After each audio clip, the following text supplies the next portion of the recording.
over 5, sir.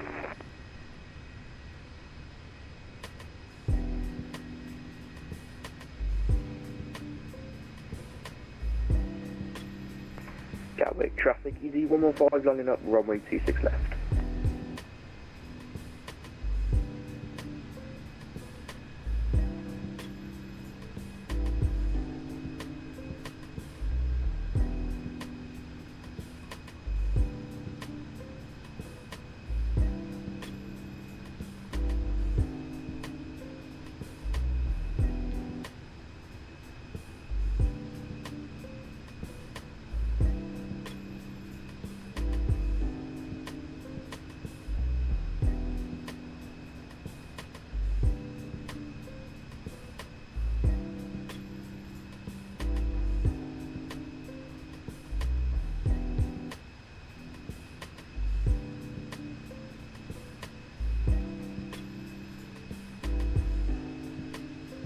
Heathrow traffic, EasyJet 122, establishing the ILS 275.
Gatwick traffic, Freebird. Gatwick traffic, Freebird 73 Juliet, approaching Mayfield 426 left at 4,000 feet.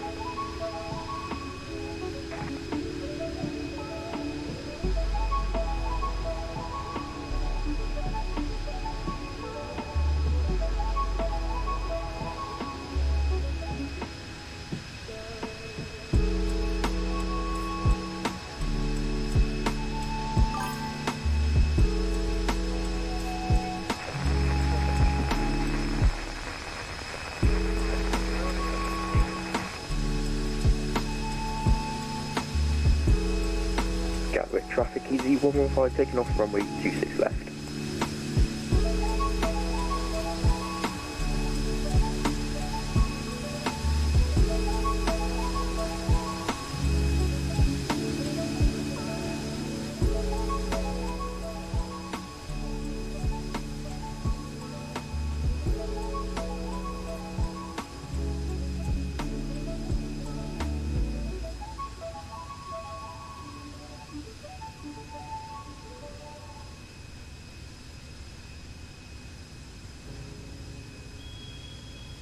Heathrow traffic, EasyJet 122, is short flying on like 277 right.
My friend, you talk too much.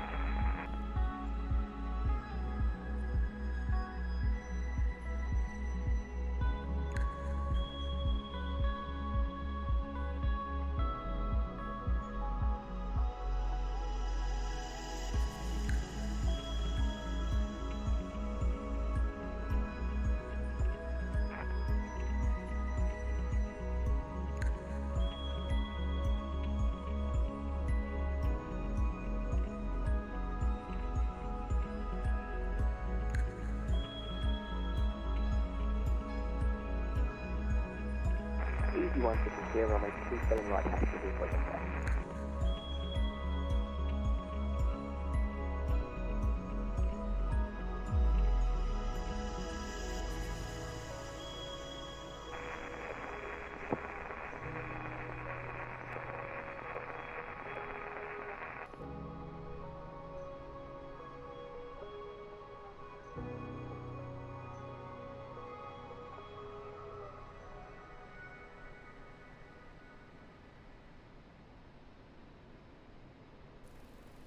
Good afternoon, friends, followers, channel members. It's been a while, hasn't it, since my computer problems on Sunday night, but we're back with a live stream. Our first live stream, I think, since, I want to say Friday.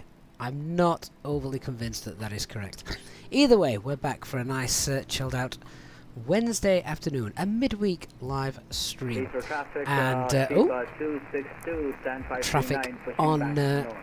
traffic on VATSIM. Here we are, sunny Gatwick, and we're taking a bunch of skiers down to Salzburg for the skiing season. EasyJet do fly there, and although this is not actually a scheduled flight, can we get in the flight deck? I'm going to get in the flight deck and just turn off Unicom for a moment.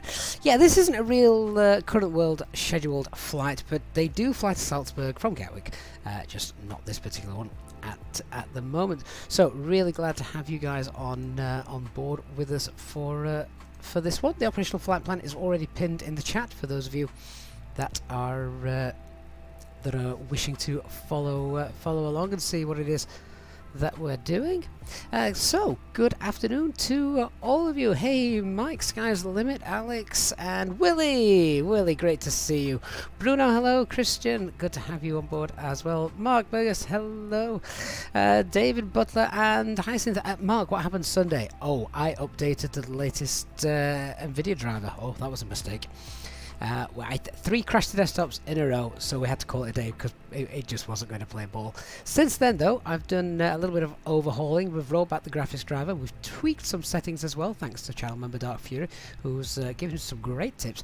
And this is going to be a bit of a kind of test stream, if you like. I've purposely come to London Gatwick because this is the airport of which I have experienced most crash to desktops. So if we can get out of here happy, then fingers crossed, all is well. Right, we do have a small time constraint today as we have children to pick up from school and things. Those pesky kids getting in the way. So we're gonna have to get a move on. J-Hog, good afternoon. Good luck with the AIG update. Mark says the weather is better in Gatwick than here in Camberley, Surrey. Fair enough. Right, let's get the flight pad on. Let's see what fuel we're going to take, shall we? So, operational flight plan. Let's just get that linked up. So, there we go. 1025 is our current QNH. Easy34 Alpha Mike is our call sign. And our operational flight plan calls for 5.8 tons of fuel. Now, the weather in Salzburg is actually really nice. In fact, I think the wind on landing is just almost a straight-on headwind. So I don't think we should have any issues getting in there. But we'll always take a little bit extra just to be safe. So we'll throw half a ton on there. I even think that might be pushing it a bit. But we are also going to an area where there is some high terrain. So you know, if things go wrong, it's nice to have a little bit of a backup. So we'll go with 6.3 tons on this flight. So let's go ahead and shout the fuel crew over. There we are, and get that loaded in. Alright, fueling is on its way. Let's get the EPU started as well. 1, 2, 3, and get that on as well. So let's just check a few things, and then we can start doing some cockpit prep, get the passengers loaded. So overhead, we're in a turnaround state, so overhead looks fine. Come down, what was that, QH 1025, that's on the standby. We'll just check the comms, which, yeah, they were going to switch. In fact, I think ATC might be online. Yeah, Gatwick Ground 121 display is indeed online, so we'll give them a call in a while. So audio control panel is all fine. Switching panel, thrust levers, engine, masters, ignition, spoilers, flaps, parking brake, transponder. There we go. Set that to 2000, as it should be. On the FCU, initial climb out today for our intended instrument departure is 4,000 feet. That's already set. Get the constraints on. And our instrument panels are all done. Right, is the APU running? It is. Let's just get APU bleed on. And just start the timer before we get the passengers loaded. Right, let's check out what we've got with regards to the passenger weights. So they're entered. We have a payload of 13832 and a zero fuel weight of 56.3 tons. Let's check that against our operational flight plan. Again, that is pinned at the top if anyone wants to check that out. 56.3 payload 13832. Spot on. Okay, so we're happy with that. Let's go to the data page then, and IRS. We've got our 3nav green, aircraft status, LEAP engines, and valid AirX cycle. So onto the init page, and we'll do our init request.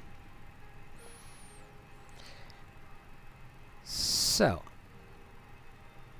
the as Mark says, the last stream you watched it crashed just after landing, but can't remember what that was. That was in, I want to say Gothenburg. It happened in Gothenburg. In fact, it happened here. It happened here at Gatwick as well. So yeah, something wasn't quite right. Carson, I personally don't know of any settings that might help you with that. Potentially the eye effect in the config settings, but that's having to go and edit the config settings outside of the simulator if you fancy doing that. But if you're on our Discord server, some people could perhaps help you a little more if you want to post your question in there. Mr. Hamster, hello. Right, what's the alternate? Alternate is low, which is Vienna. Is it Vienna? I think it's Vienna. So our call sign today is Easy34 Alpha Mike, my default call sign. Cost index of 8 and a flight level 390 where the temperature is -58. So let's just go ahead and pop that in. And we've got a tropo of 35952.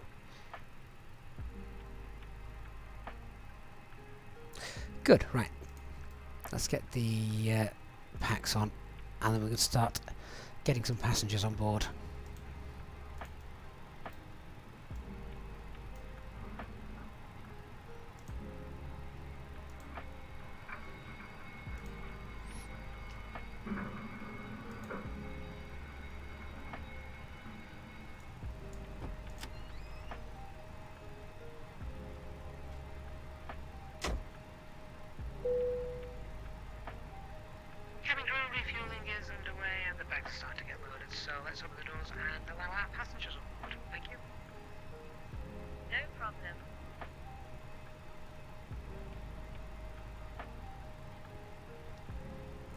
So if the main door is open, passengers are starting to get on board, we can go ahead and concentrate on setting up the box. Let me turn that off as well.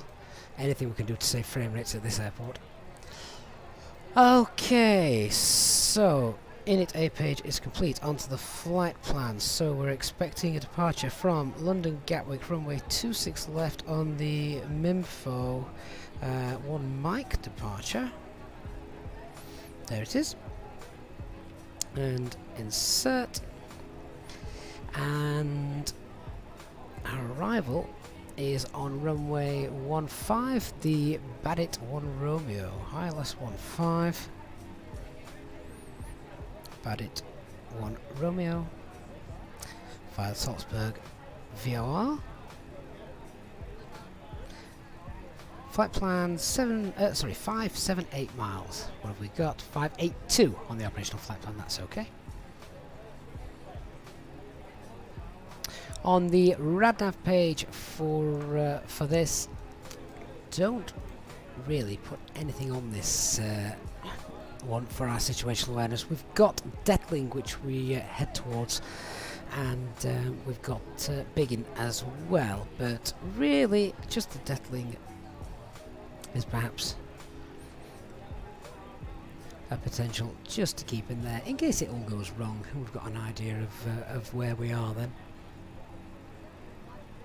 Onto the Init B page then, so our 0 fuel weight, as noted earlier, 56.3. A trip wind today, a tailwind of 28. And flight planning suggests, well, it suggests 5.1. We've got 6.2 tons of fuel on board, so let's go ahead and confirm that. Block fuel. Takeoff weight of 62.3, and fuel for the alternate is call out 1.5 tons. There we go, extra 24 minutes of flying time. Onto the performance page then. I'll tell you what I haven't got. I haven't got the thrust reduction and acceleration stuff in front of me. Let me just go and access that. Bear with me. It's all done on my tablet now, so I can see where I'm looking.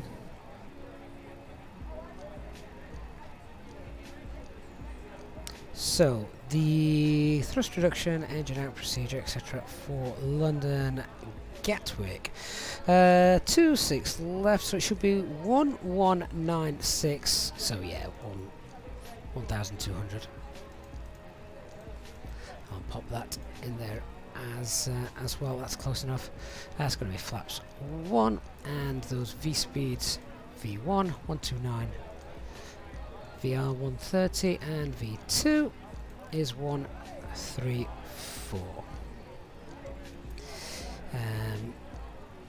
Just want to get the engine out procedure here as well. It's standard 1700 feet, a left turn to Willow. And the inbound track for that is 284.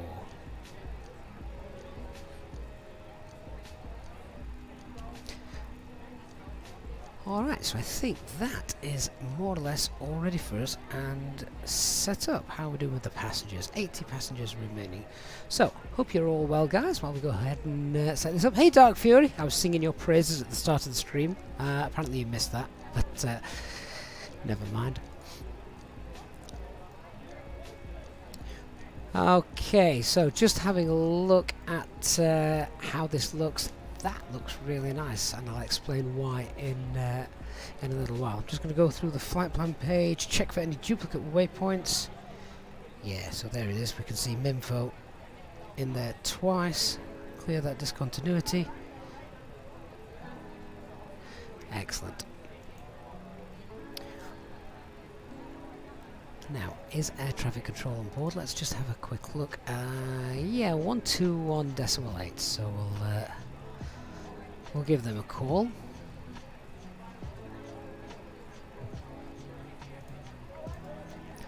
Lock the door.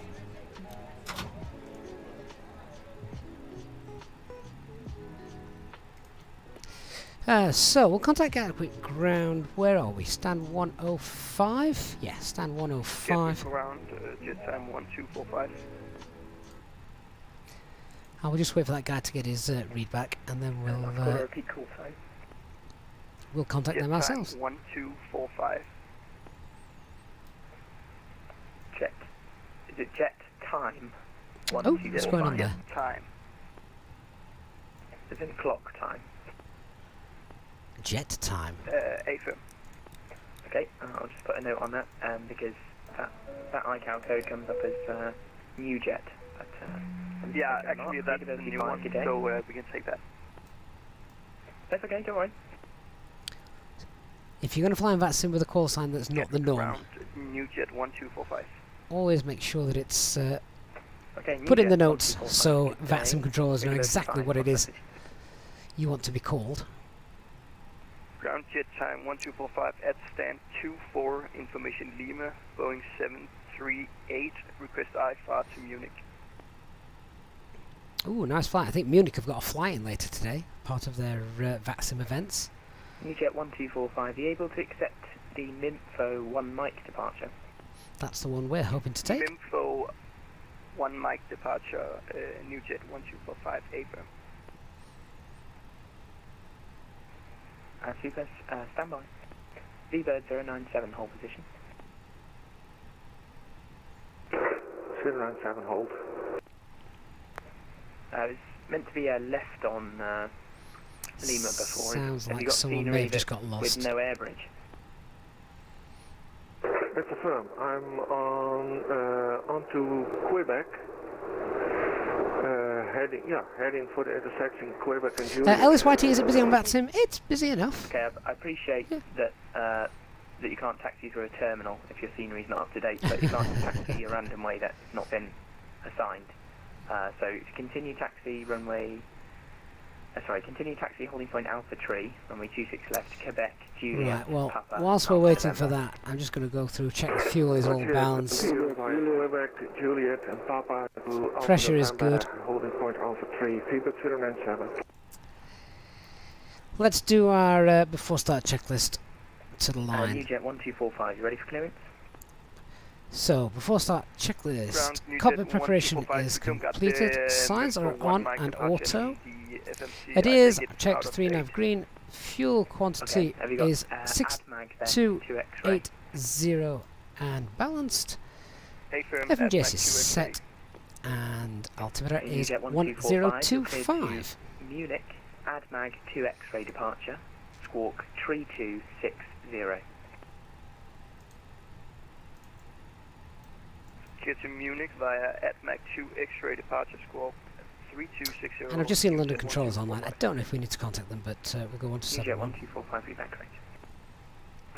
Gatwick ground, good morning. Sorry, I apologise, I just noticed that you were online.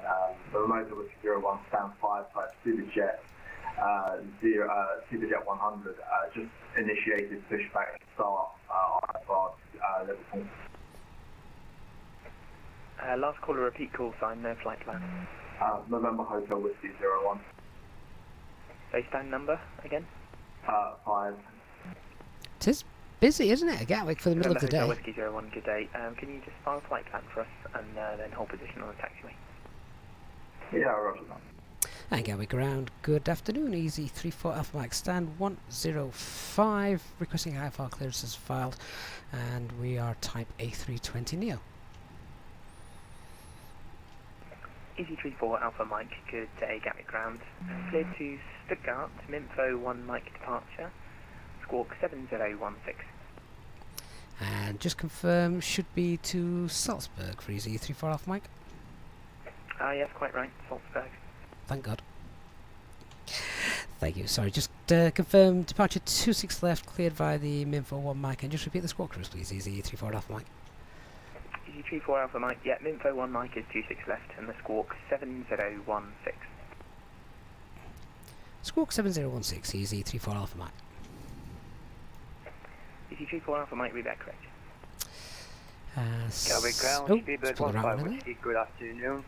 Stand 107, information, Lima, A320 requesting IFR clearance to Salzburg. I just checked that first clearance is indeed Just 4,000 on that, feet. the information mic is now current. There it is. No significant change. You're also... So, just turn that off. We've got all the right information in there. Let us bring up the charts and have a look at what we're doing. Hey Colin, good to see you. So we're park stand 105. We'll expect pushback facing east on Kilo down to Papa, and then presumably Alpha November to Alpha 1, or it might take us to Mike 1, whichever. On departure then, it's going to be straight out runway heading till 2.3 miles, max speed of 220 knots. Let's just check what the box has us in for our performance speeds. Yeah, okay, so clean is 211. Let's set 220 knots there. And it's still 220 knots until 31 miles from Detling. Another good reason we've actually got that in the RadNav page, so we can let the aircraft accelerate away once we've passed that. I need to remember to turn that on as well. I've not turned that on just yet. 4,000 feet, our initial climb out. ATC will give us higher if they are if they're online. Minimum safe altitude on the departure, mainly it's 2,300. There's a slight drop as we're out to the west of the airfield, but for the main part it is indeed 2,300 feet. Weather here at Gatwick is beautiful. Type is the A320 experimental version from fly-by-wire. We have no terrain radar, no weather radar, but we do have working TCAS. No times to be aware of today.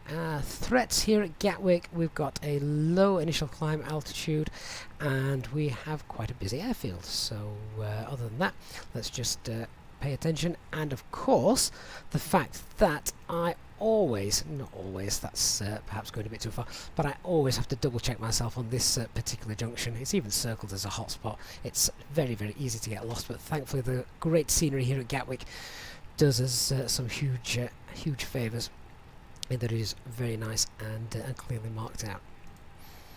Right, I think the cabin crew may just be about all finished.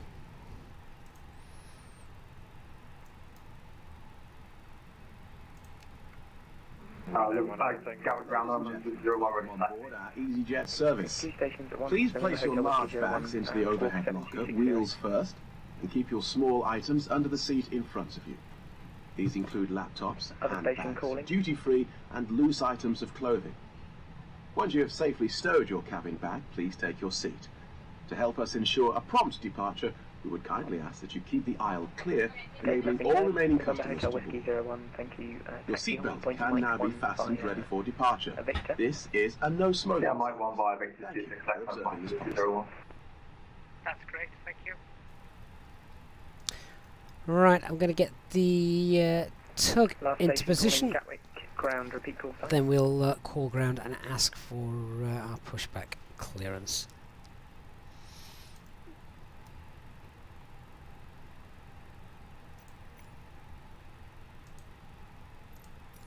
Cockpit to ground. This is ground. Stand by.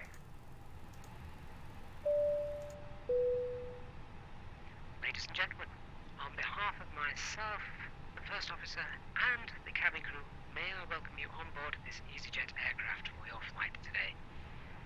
The ground crew and the fueling crew have all finished, and we're just about finished with all our cockpit preparation up here.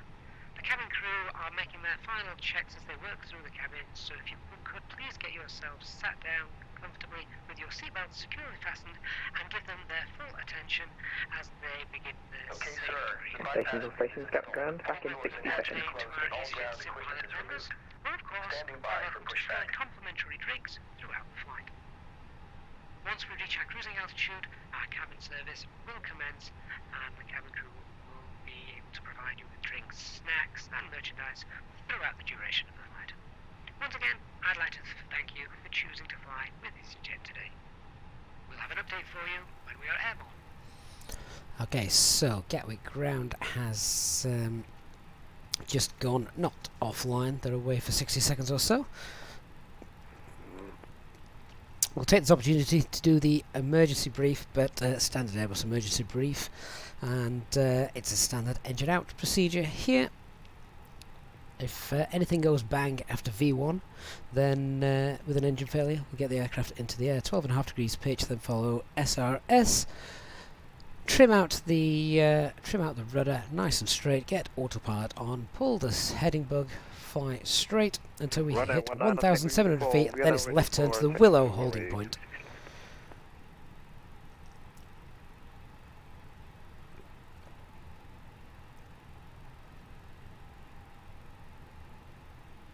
So I hope everyone is well today. Thank you for joining us on this seasonal flight, I think is the opt phrase.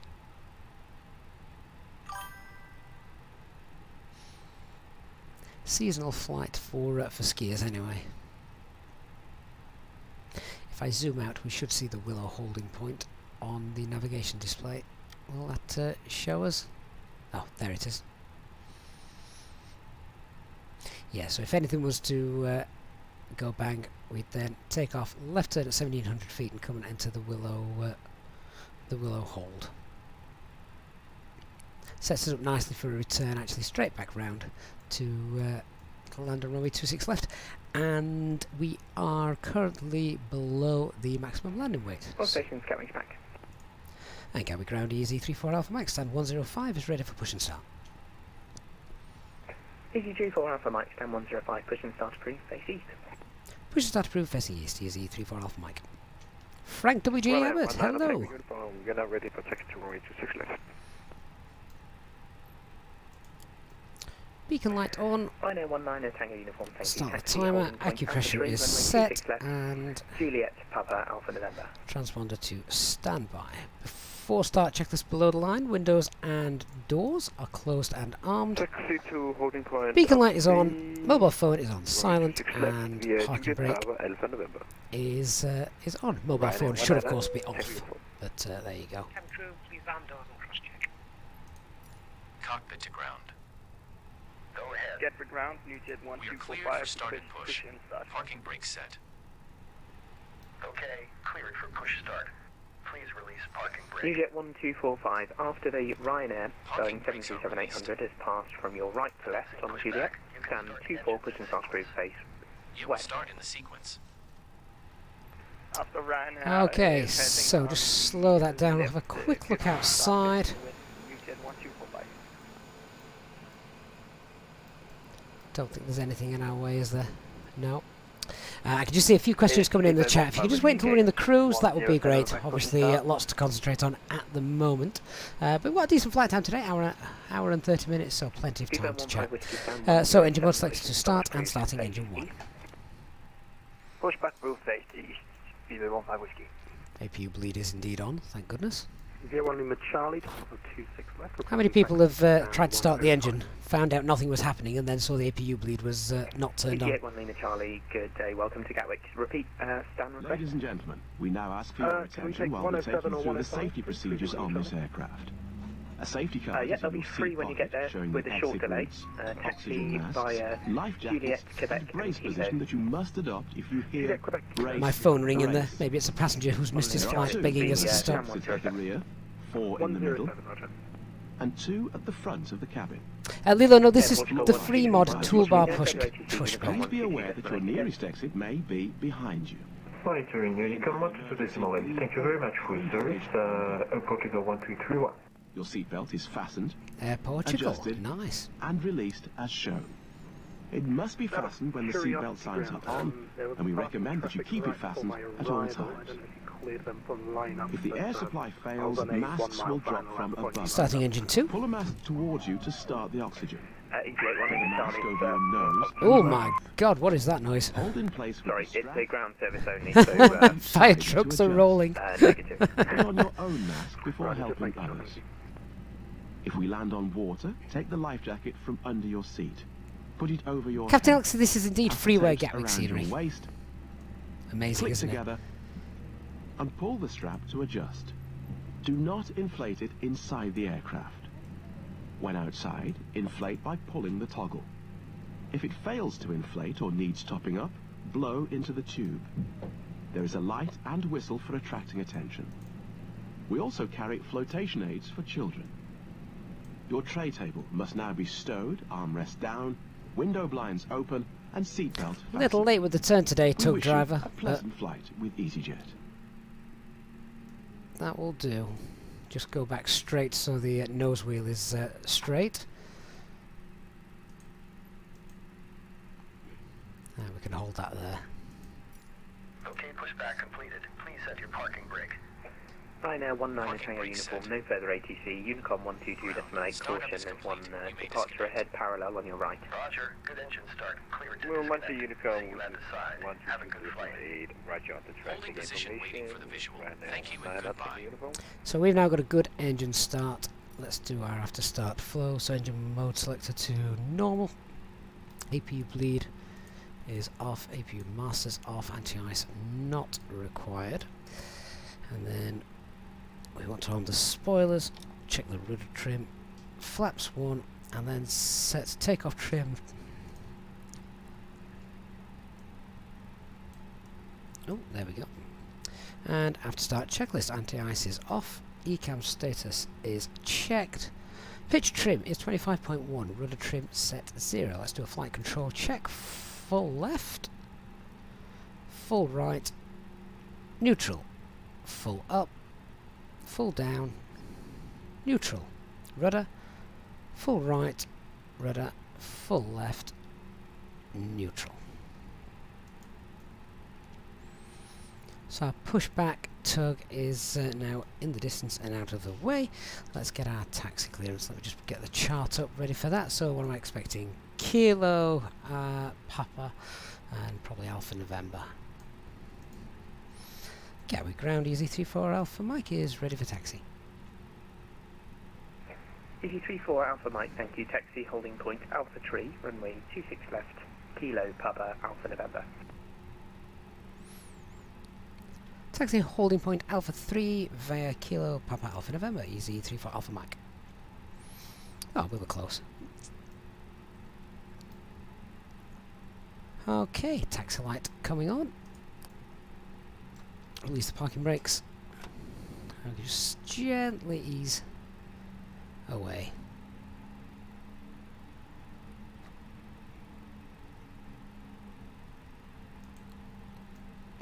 Apparently there was a aircraft coming in on stand as well. So, don't want to keep him waiting too long. 15 Whiskey, thank you. Taxi holding point Alpha Tree, runway 26 left, Kilo, Papa, Alpha November. Got the sun shining on our screens today, which is realistically making them difficult to read at times. Taxi 200 for Alpha 326 left via Kilo Papa Alpha November, 15 Whiskey. Ground NewJet 1245. So right now on to Papa. NewJet 1245, taxi hold short November via Juliet. Taxi hold short November via Juliet.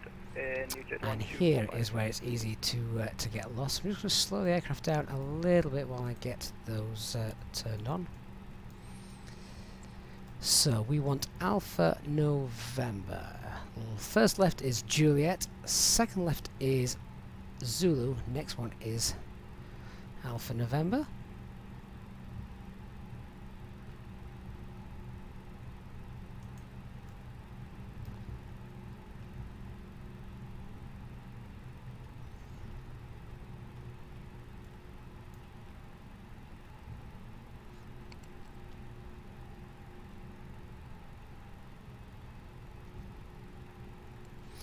So, looks like we've got an aircraft ahead of us, plenty of time. No rush, we're going to do our PEDS checks, so performance hasn't changed, it's looking to be a Toga takeoff today. Whoops! Keep forgetting our... CT34 Alpha Mike, no further ATC, Can't pan around. 122.8, good day. Over to Unicom 122.8, thanks for the service, EZ34 Alpha Mike, bye-bye. Bye-bye. So, Toga takeoff, engine out procedure, standard, it's a left turn to Willow at 1700 feet, departure Minfo 1 Mike, stop altitude 4000. Speedbird 15 Whiskey, no further ATC, Unicom 122.8, good day. Over to 122.8, thank you for your service. So let's get over to Unicom, see if we can listen to what the Ryanair's doing. Newjet 1245, you can continue taxi now, November and Alpha November, hold Alpha Tree. Oh, we've got an arriving aircraft. That is why he's waiting.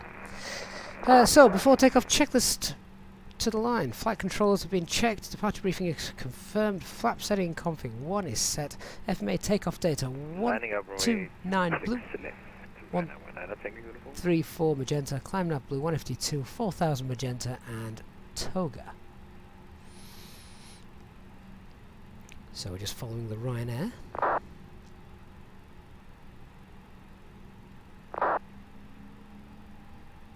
Gatwick traffic, Golf Juliet Oscar's entering the backtracker and vacating runway 26 left. Gatwick traffic. Roger that. Ryanair 1 ladder, single uniform. Cabin crew, seats for takeoff.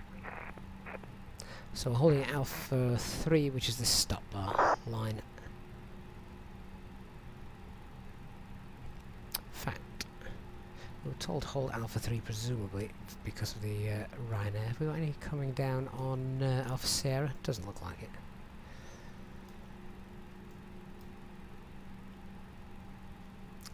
Can't see or hear whose rudder's failed. Can't see or hear any traffic, so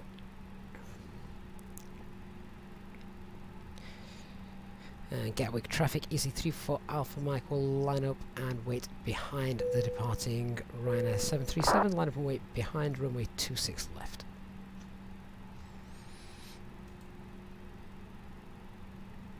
Gatwick traffic, Golf Juliet Oscar, as runway's vacated, that's 26 left, Golf Juliet Oscar.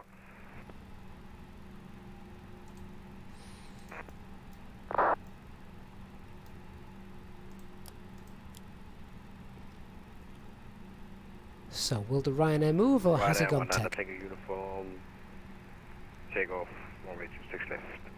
Oh no, he's been, he's off. 251 lining up, 27 right.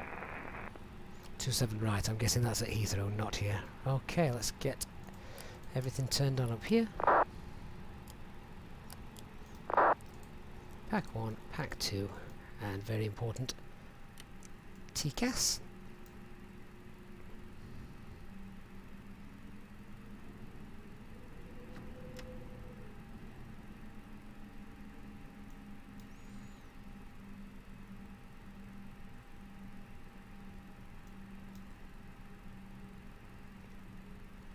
Looks like we're going to be heading off into some low-level clouds as well on the departure. I'm sure that will look great.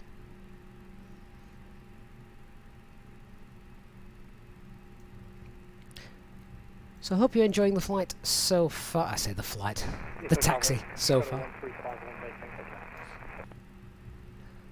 Looking forward to coming to Salzburg, as I've never been there before, so I have to have a good old read of those charts en route.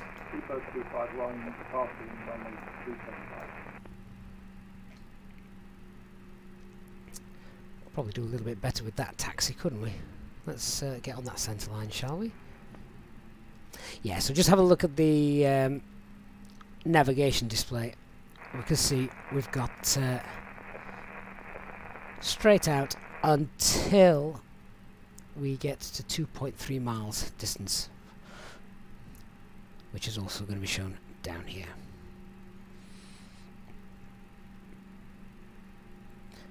So just having a look. We'll wait till he gets a little bit further out, and then we'll be good to go. Before takeoff, checklist below the line. Cabin is secured for takeoff. Engine mode selector is normal. TCAS TARA. Packs off. Anti-ice is off.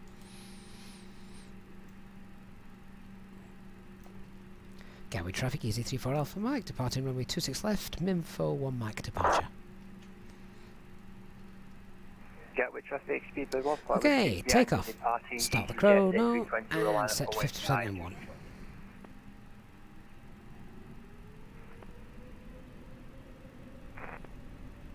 Engine stable, set takeoff thrust. Man Toga, SRS, runway.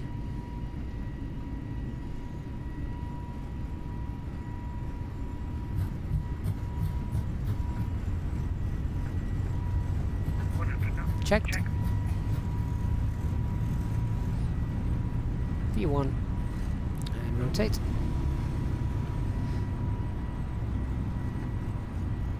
Nav. Positive ring. Gear up.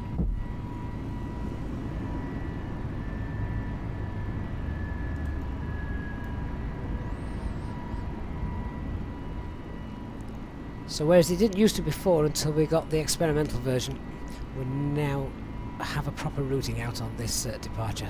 Let's set climb thrust. Thrust climb. Climb. Get that pack back on.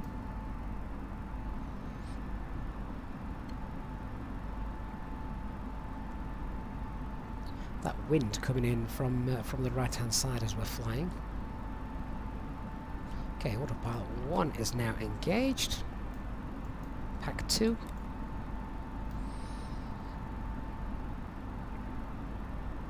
Got no ATC, so we're going to go. We'll set ourselves flight level 200.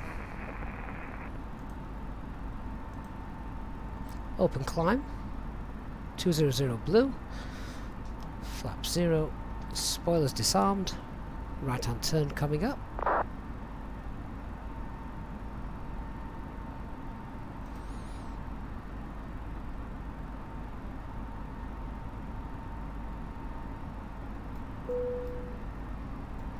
Well, Dark Fury, looks like the tweaks we made seem to have helped us handle Gatwick quite nicely.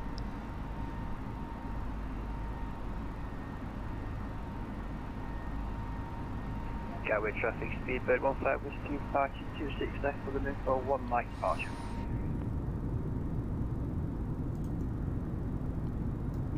Gatwick traffic. That's Rex AccuSeasons down there, giving us the dead trees. Lining up 1 Beautiful. Left and right behind. Home email, hi mate. So we turned the packs off just because they give the engines better performance for takeoff, rather than tapping some air off for passenger comfort. As long as we remember to get them back on again before 10,000 feet, we're good.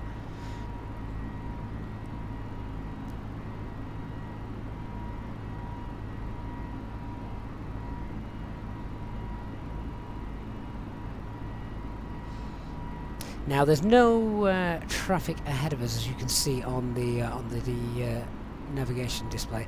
If there was, this would be a great time to, instead of using open climb, we could use VS just to arrest the rate of climb, so we're not firing other aircraft's TCAS as alerts off as they're coming into land. So if it was congested airspace, then we'd be climbing slow on this. While the seatbelt sign is on. We recommend that you keep your seatbelt fastened whenever you are seated. Toilets are located at each end of the cabin. Remember that smoking is not permitted at any time. So This with that, includes we can go now e-cigarettes. to manage speed, so we're coming above 10,000 feet. Got ourselves up and away nice and swiftly. Lights can come off.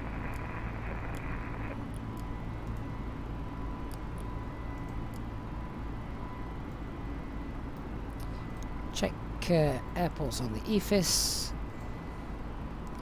Flight level 390 is available to us, so without any further restrictions, let's continue our climb. Flight level 390 blue. We can go ahead as well now and clear out the RadNav page, so we don't need that.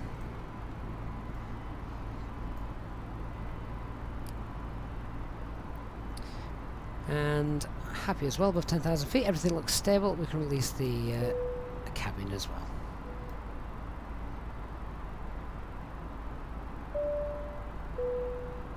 Ladies and gentlemen, the captain has now turned off the seatbelt sign and you are now free to move around the cabin. We do recommend, however, when in your seat, that you keep your seatbelt fastened at all times in case of unexpected turbulence. The toilets are now available. Please contact a member of the cabin crew if you require assistance. Thank you. That looks nice, doesn't it? Fly with CamX, hello. EQ, so I had the landing system button on just because I wanted the... I can turn that off now, actually. I wanted the distance, the ILS DME distance on takeoff, because for this departure we couldn't begin our right hand turn until 2.3 miles away, so we just had it on to make sure that the navigation computer was going to fly that departure properly. If it began turning before 2.3 miles, I would have pulled heading and would have flown it straight and then engaged back into nav mode at 2.3 miles. But fly-by-wire doing a fantastic version as always, working beautifully. Razova Music, good morning to you. A bit late. If you'd have woken up earlier, you may have been able to fly along. Yes, that would have been nice. Andres Duke, the passenger announcement is from self-loading cargo. Mr. Flashy27, hello. Apologies to our Facebook and Twitch viewers. I just realised I hadn't got the comments turned on there, so if you have been watching and I've been ignoring you, my sincere apologies. Sila on Facebook says, I love this flight.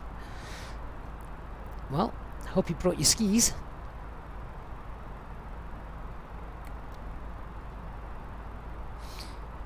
Getting up to our cruising altitude quite swiftly today. What are we now? Flight level 170, and we're on our way. Plenty to do on this flight. I need to read the charts. I'm unaware. I've never been to this airport before, so it's going to be interesting. It's not a handcrafted airport, sadly. I do like flying to the handcrafted ones, but I haven't got a handcrafted Salzburg. I don't even know if there is one, to be honest with you. We're going here purely because it's a seasonal route that EasyJet fly for the skiers. And if we check out what the ATC is looking like, there might be a bit of ATC over Germany, actually.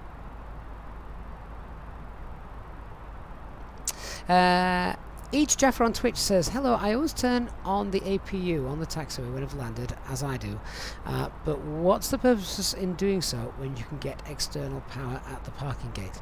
Okay, so the APU is obviously just another engine that supplies electrical power to the aircraft. Now, in order to get the ground power connected, you need the ground crew to approach the aircraft and plug it in.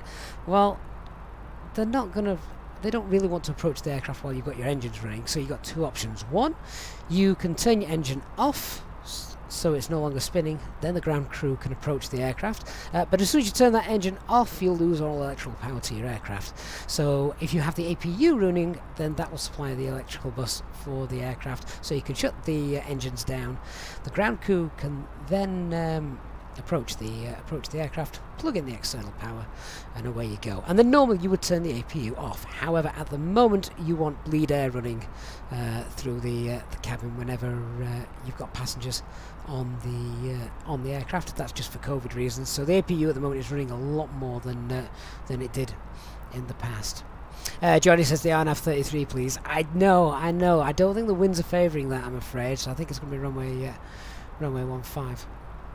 9 Victor Sierra Kilo Kilo. Is that a Singapore registration? Correct me if I'm wrong. No camera add-on. No. Mr. Fashion 27, is Salzburg available in the marketplace? Ah, well, I didn't check that, did I? We've got an aircraft on TCAS. He's not yet considered an intruder. Oh no, he's 9,000 feet above us. I don't think he's going to be of any concern to us. That said, was he 10 miles away? Yeah, we're not going to climb that quickly. Each Jaffa says, brilliant response, thanks for explaining. No problem, that's what the channel's here for. If you're enjoying the flight, the stream, and enjoy the channel, please do hit the like button on the stream. It makes a huge difference to those YouTube algorithms, so really would appreciate that if you could.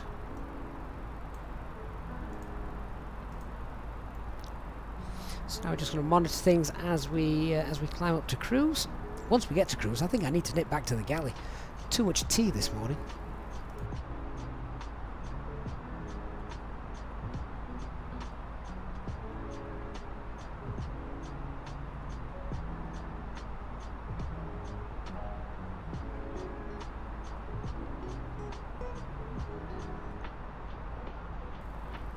9 Victor Sierra Kilo says, yep, Singapore A380 flown. Hey, that was digging some knowledge out of my my memory banks there to recognise the aircraft registration. I couldn't have told you which aircraft it was though, just that I thought it was a Singapore Airlines. I do love that view. Curious to know, guys, how many people who, let's face it, so many of us are now working from home rather than in an office. If you have the luxury of being able to maybe have 2 computers, one to fly on and maybe one to work on, like an office computer or an office laptop, how many people set off a flight in the before you start work, or perhaps when you should be working, for a nice long distance, something like that, and then can just leave something like this on screen for 5 or 6 hours flying, while you concentrate, of course, on your actual professional work. But you've just got this, a gorgeous view in the background to give you a sensation of freedom of flying across the world. I know I certainly do at times. Dwyle asks, why wouldn't you want the constraints on all the time? Well, constraints are usually only limited to the arrivals and the departures, so there's no point once you've finished your departure, which is normally above 10,000 feet, so you would much rather have airports on. In fact, it's company SOPs to get airports on. And the reason for that, of course, is if something goes bang and you need to know where to go, you've got instantly, you can see all the airfields in your vicinity. Now, what the real Airbus does, depending on the airline, is whereas Microsoft Flight Simulator here is displaying every single airport that is coded into Microsoft Flight Simulator, I think the real airlines, depending on which package they buy or whatever, they only have the airports in that the Airbus could actually land at. So some of these could be showing grass strips or waterways, but a company can specify, no, I only want airports with runway lengths above this sort of thing, and filter out the airfields that are of no consequence or use to us. So just coming back through the chat as we're continuing to climb, another 10,000 feet to go. I say, do I keep the chrono running for the duration of the flight? Yeah, I do. That's for our fuel checks, so I'll show you that in a little while. Danny says, hey Danny, hope you're well. Danny says, afternoon. I just managed to set everything up, climbing now to flight level 220. Question, how can I see you on the navigation display? Do you need VATSIM? Yeah, so I'm on VATSIM network, so if I'm on the VATSIM network, which I am, and you are, then you would be able to see me. Jonathan says, you love that view. This view, yeah, gorgeous, isn't it? Particularly when you've got some clouds beneath you. Adds to the realism. Johnny says he sets off a 3-hour flight and then works in the background. Nice. Aiden Cole, you're flying to Salzburg from Luton right now. Is that on VATSIM, Aiden? I might bump into you. Not literally, I hope. SA is working right now and watching the flight. That's one of the reasons I do these streams. Give you guys something to keep you entertained during the day. It's got to beat listening to the radio. Syed says, I do this with my gaming PC and study on another laptop or iPad. Yeah, why not? Each Jaffer on Twitch, I work at Next and my hours have been cut after Christmas, typical retail, so it's just the flight simulator for you. Oh yeah, but you have some great stuff, don't you, at Next? I could spend a fortune, or my wife could spend a fortune in there. 9 Victor Sierra Kill says, I leave a flight on if I want to use your PC as a heater. I have to admit, I've got in my office that we've got here in the house,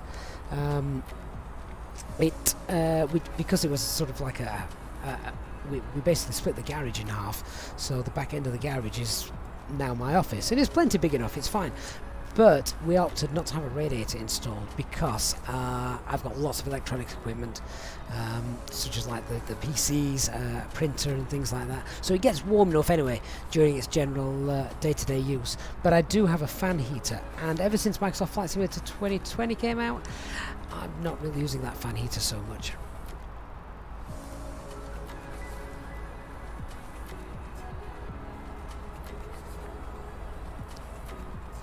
Randbone says, that is why I like watching your streams during work on the iPad. Only have one monitor, so no. Yeah, that's understandable. But really glad that we're helping you through your working day. What are we at? Flight level 330. And Syed is currently flying to Dusseldorf, I think that is. Kira, may I ask which Navigraph subscription you need in order to be able to use the flight pad? Is it the... any subscription works, it's whatever works for you. Ziv, thank you so much for subscribing. Dwyle says thank you for the explanation. Not a problem at all.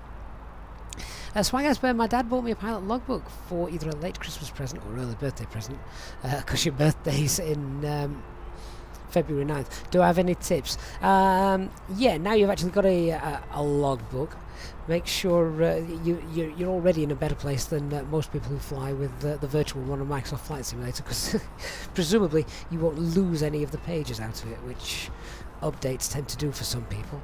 I've never really been too bothered about the virtual logbook on Microsoft Flight Simulator. I do sometimes wonder where I've flown to more than anywhere else, and I like new routes just to keep the channel interesting as well. Bruno says, sometimes I get 7.8 kilograms of fuel on an operational flight plan. I put it on the aeroplane accordingly, but when I set the zero fuel weight, the block fuel is slightly more, like 7 instead of 7, oh, slightly minus, sorry, 7 instead of 7.8. Bruno, that's difficult to explain, actually. How are you setting your block fuel? It has to be done on the flight plan. You can't do it any other way in the fly-by-wire. Miko Rask, thank you so much for your support, Miko. Welcome to the Captain's Club, our latest member to the channel. Really, really kind of you, Miko, to support us. If you are on our Discord server, Miko, please get yourself known to us, and we can get you into the VIP rooms as well. Thank you for flying with us today, Miko. I look forward to chatting with you and taking you on more live stream flights in the future. Thank you very much. Very, very kind of you. Each chapter on Twitch, just coming back over to Twitch. What do waypoint VOD and NDB buttons do? You mean on the EFIS panel? They're actually very self-explanatory, so you're probably going to kick yourself when I do this. I hope it doesn't sound too patronising. But the constraints, obviously, as you know, shows any constraints usually associated with the departures and the arrivals. WPT is just waypoints, as you can see. That's every waypoint on our journey. Wow, I felt some frame rates get kicked just then when I turned that on. So they're waypoints.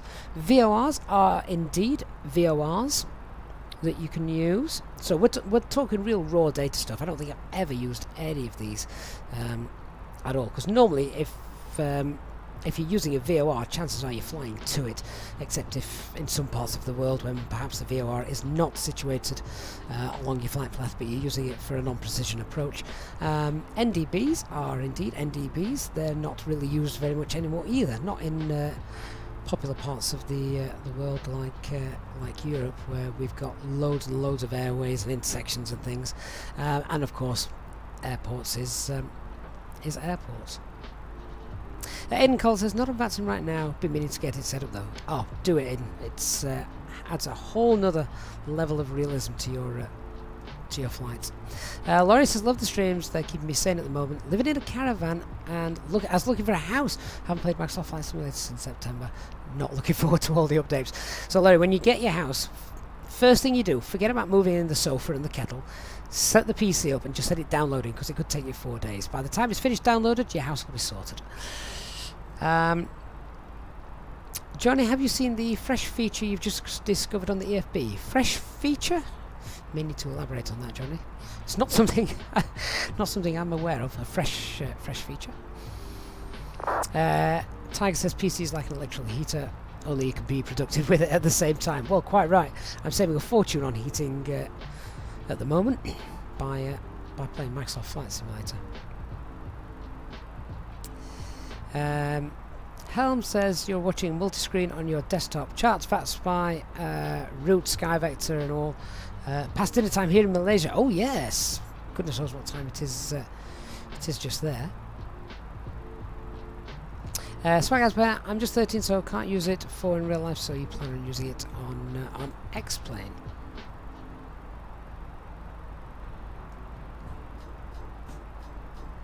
So Bruno, you use the iPad to put the fuel into the A320, the amount from the operational flight plan, then you put it in the passengers. Go to the zero fuel weight page. Right, remember that the zero fuel weight has nothing to do with fuel. The clue's kind of in the name there. The zero fuel weight is the weight of your aircraft, the cabin crew, and it's basically everything except the fuel. So we're about 400 feet to go, then we're at our top of climb. So Bruno, the block fuel, when you press that button, that is the computer basically works out how much fuel it thinks you need. But you shouldn't ever be loading... it's very, I can't think of a time where you possibly load just the fuel that's on the operational flight plan. You always want to take a bit more, because the operational flight plan doesn't guess that you're going to maybe go around or enter a hold or anything like that. Mac Alt Star.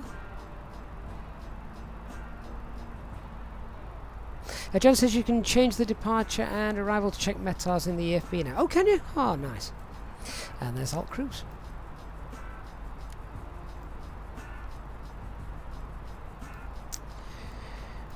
And we are now at the top of the climb.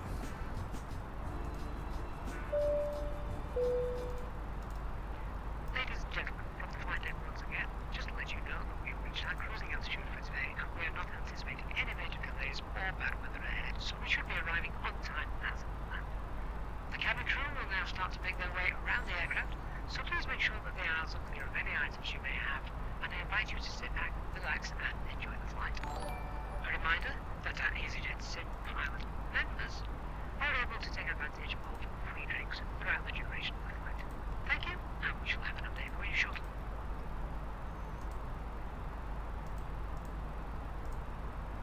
Okay, so all systems look normal just there. Dooley Chan, thank you so much for sharing on Facebook. Right, I need to do a fuel check, but just for the moment before I do that, I'm going to have to nip back to the galley because I've had 3 cups of tea this morning. Should have gone before we started, but hey ho. Right, I will be back with you in just a couple of minutes. Thanks for watching. I'll be back in a second.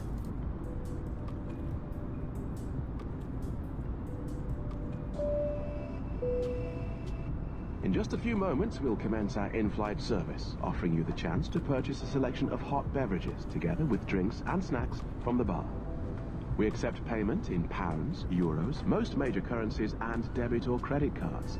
The correct change would be greatly appreciated, and if we could be of any further assistance, then just ask us as we join you in the cabin shortly.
Oh, I'm back with you guys. That's better. I now have room for more tea. So, apologies if I've missed anything in the chat whilst I've been away. Hey, Barry Golding, how are you? Where did you get your information regarding the virtual waypoint over the Alps? It's a well-known waypoint. Obviously not a real one, but that one that pilots use. In fact, we could probably use that on this flight. Although we're not actually going over the Alps, so it wouldn't be of any concern to us today. But hopefully you found the DMR planning video of some use. Edward Cody, yes, I do indeed use real-world checklists. Willie, sorry mate, what was the question again? If you've got time, just to ask that again. Actually, the stream overlay always is very slightly different, yes, to what we're doing, because we should be at flight level 390, bang on, but obviously at the top it's perhaps not correct. Johnny, 6 cups of tea per day minimum. Yeah, absolutely, especially in the winter. 70, is it a mod that you use to have custom cabin views? No, you can create those yourself, or even better, you can join our Discord server and download mine, which you can then use. So, Willie, a question about hold. If ATC asks you to hold at a waypoint, how do you fly it? Is it driven by charts? Do the charts instruct you? Yes, normally they will. The chart. If ATC tells you to enter a hold, there's 2 types. There's either the published hold or a hold that ATC could just ask you to perform at any given stage of the flight or at any given waypoint. But if it's a published hold, it's on the charts. It tells you which direction the hold is in to keep you within the safe hold airspace. It's a protected part of the airspace for you to hold in. Now, the Airbus, of course, is very clever in that it can do the holds for you in the real world, but sadly, not just yet. It's coming, though. It's coming.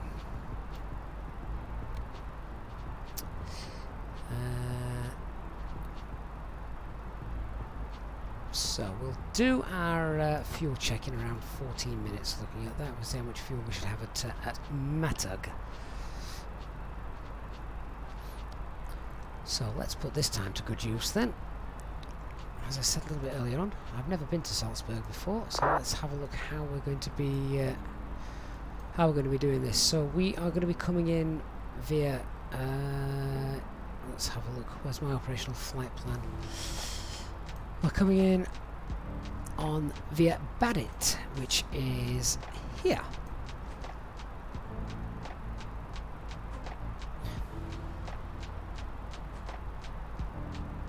So let's see, we expect to come in at Badit, and just talking about holds, you can see there that there is a hold there at the Salzburg VOR.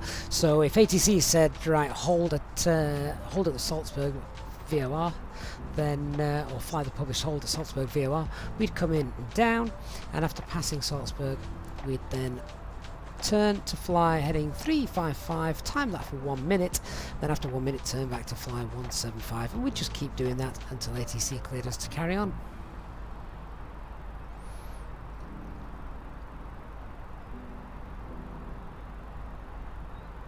And someone's going to ask me the question now, which I can't remember the answer to because don't really do it, but the hold legs are extended to 1 minute 30 above, I want to say 24,000 feet, flight level 240. Don't quote me on that, I would need to check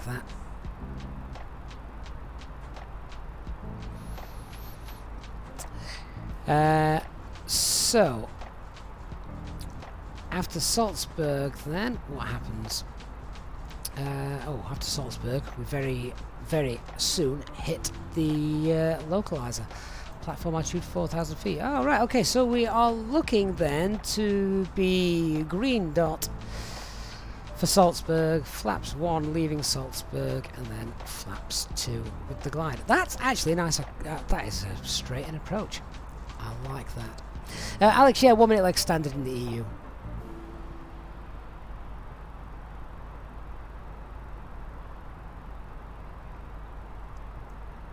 Alex, you can quote me on saying I'm not sure.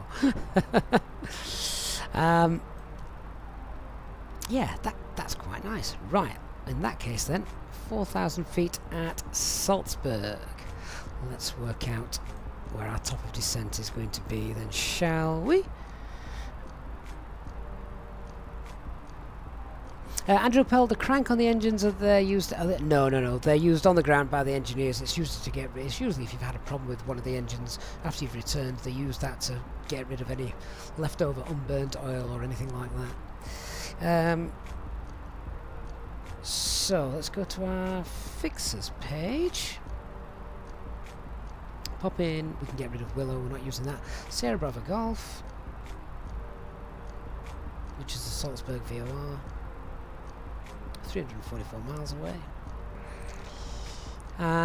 We want to be 4,000 feet, don't we, by the time we get there? And ideally green dots as well, because there's not much space before that, and then picking up the localizer. So it's about 105 miles. We've got tailwind as well. Bit of time to slow down. Call it 120 miles should be good. So 120 mile radius from Salzburg.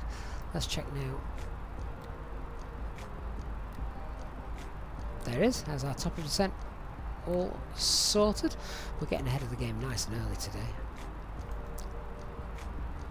Early planning means less panicking. We should probably now go and read some charts just to see, because I'm unfamiliar with this. According to the Austrian Ordnance, you're having a laugh. We're not reading that.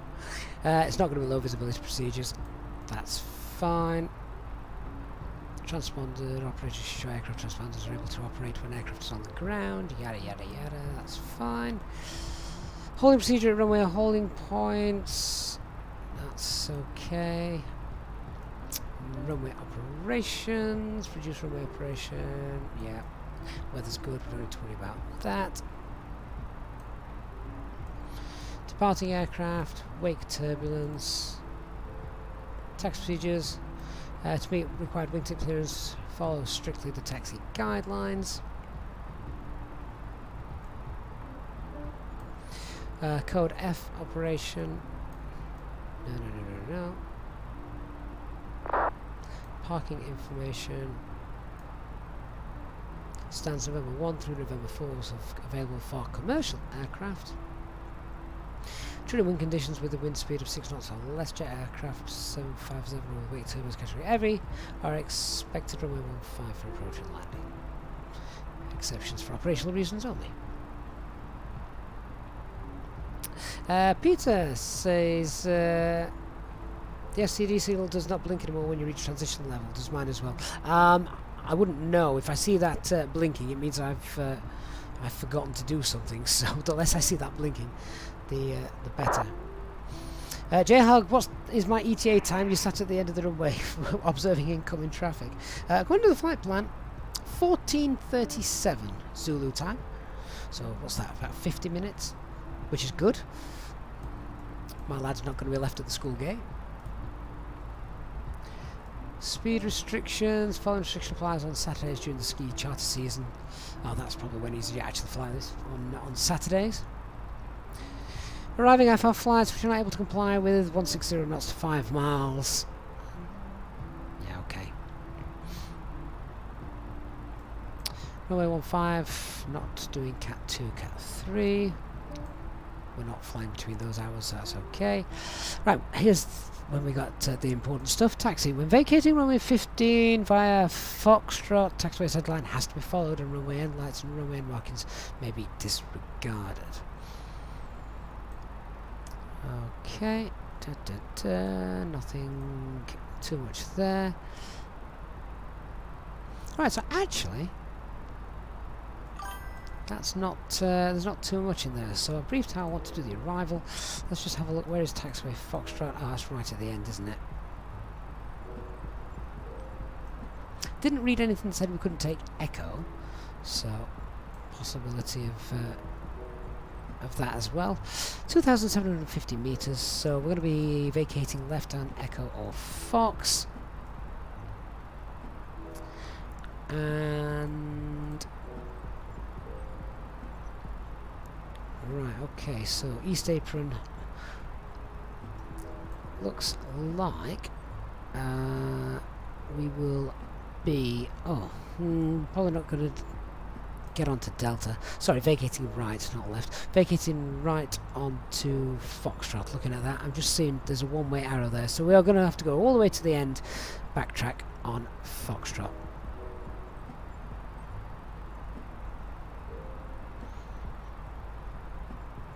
Okay. Well, that's our plan then, isn't it?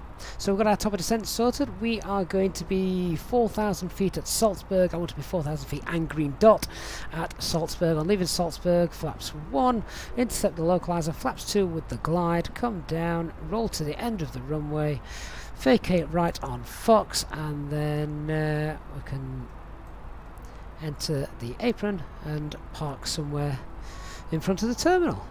Sounds so simple, doesn't it?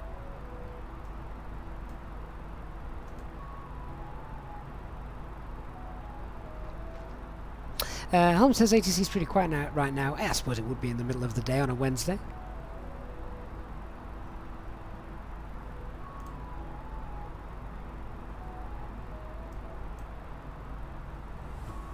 It'll be very busy tonight. It usually is on a Wednesday night. Lots of different events going on.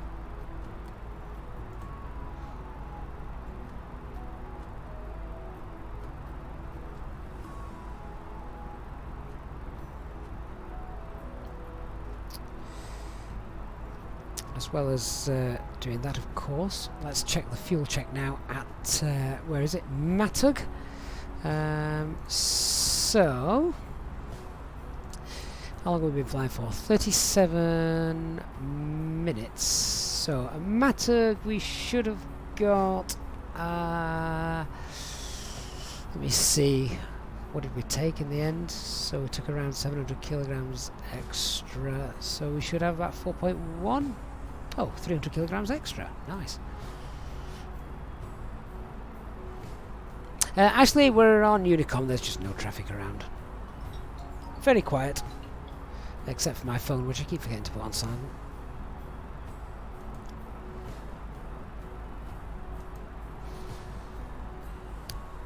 So, top of climb fuel checks are looking good.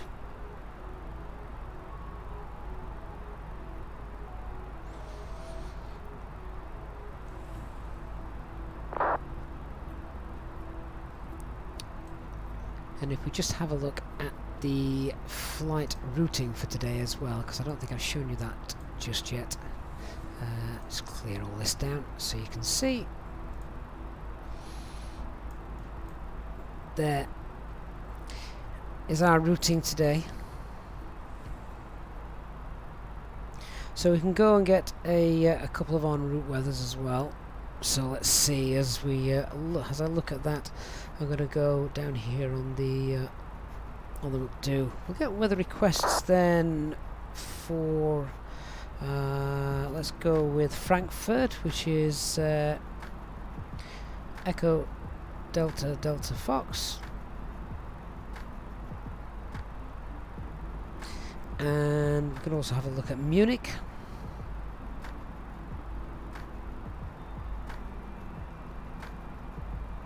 Get Vienna's as well, just because that's our alternate.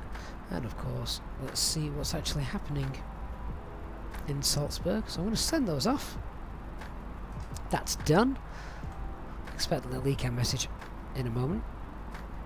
Dark says, would I do one of the Germany events on VATSIM? Maybe, but again, it's just the thought of having to perform a hold in this thing.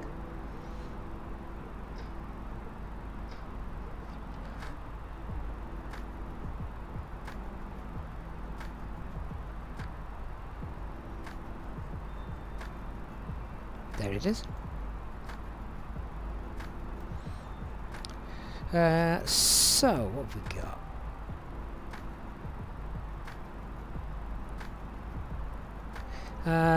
Oh, wind 320 at 5. Not strong enough for me to warrant doing the runway 33 arrival. Ceiling and visibility is good, 7 degrees. QNH 1023.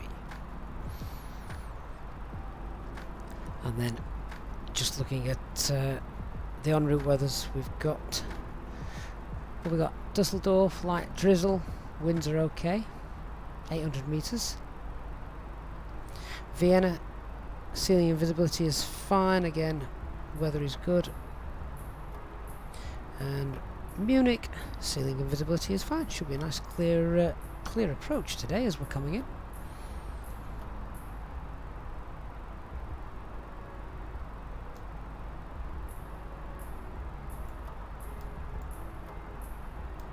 Actually, you hate being UTC plus 11, only USATC until 1 PM, then nothing else anywhere else until about 10 PM. That's the look of the draw, that, isn't it?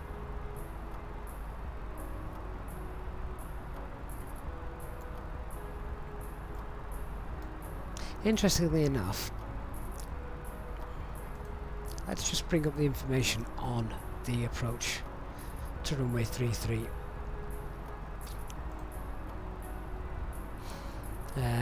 No, it would be the visual. So here's the visual approach from Salzburg, the RMP visual.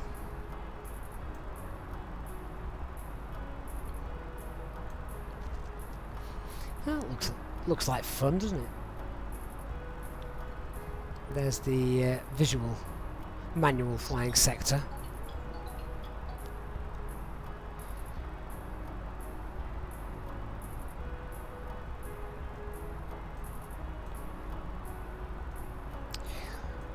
This procedure is implemented for noise abatement reasons and environmental protection. Therefore, whenever meteorological conditions and aircraft performance permit, operators should support and pilots are encouraged to choose this procedure. Oh wow!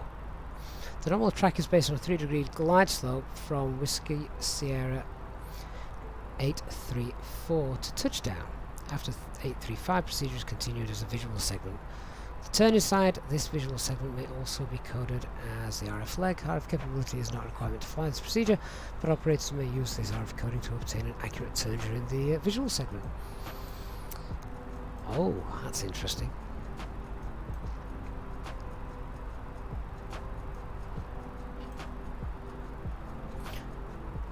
It's been a while since I did an approach like this. I think the last one I did may have been Split, and of course from Charles.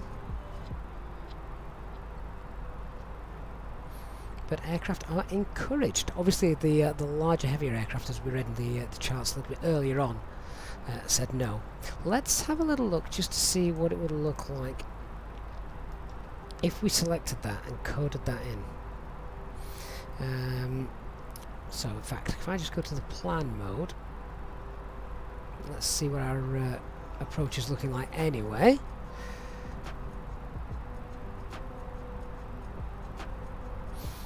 Yeah, so that's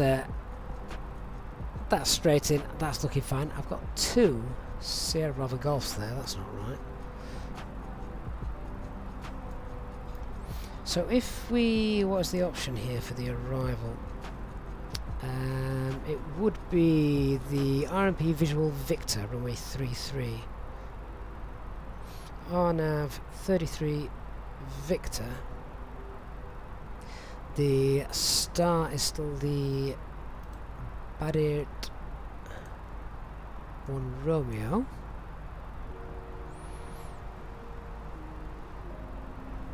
And the VIA is... oh, where have you gone?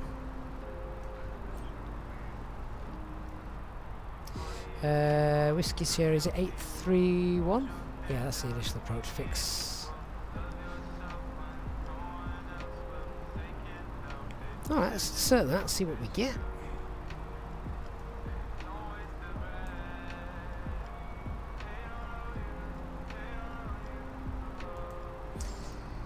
So just let that finish computing itself.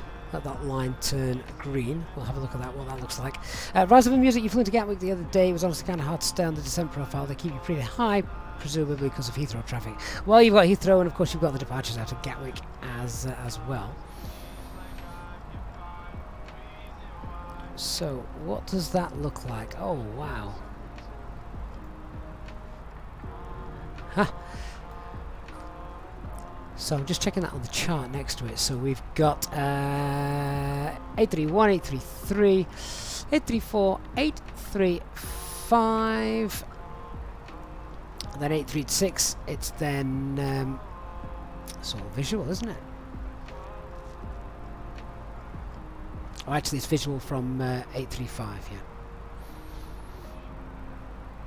What do we reckon, fellas? Should we have a go at this one? This approach? That'd be different. Dark Fury, who's flying with me, I'm betting right now, is sweating. Brian Crawley, good afternoon to you.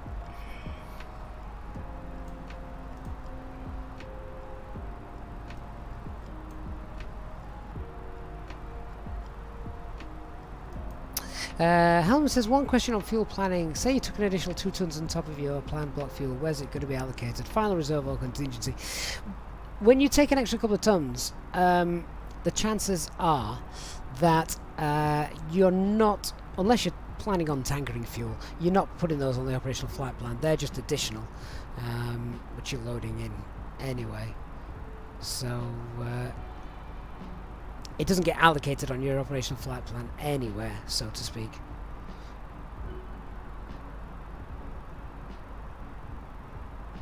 Dark Fury says, "Nope, I'm going for it. Piece of cake." Are you going for the 3-3 visual? Good lad. Well, if you're doing it, I've got to now, haven't I? Can't leave you to do it on your own. Right, let's do a different brief then. Right. So, where does the 3 degree slide come from? 834. Lovely. Alright then, so what we want is we want 5,000 feet by Whiskey Sierra 831. And before we start this full approach, we want to be, I want to be fully configured. So from 835, I want gear down, flaps 3.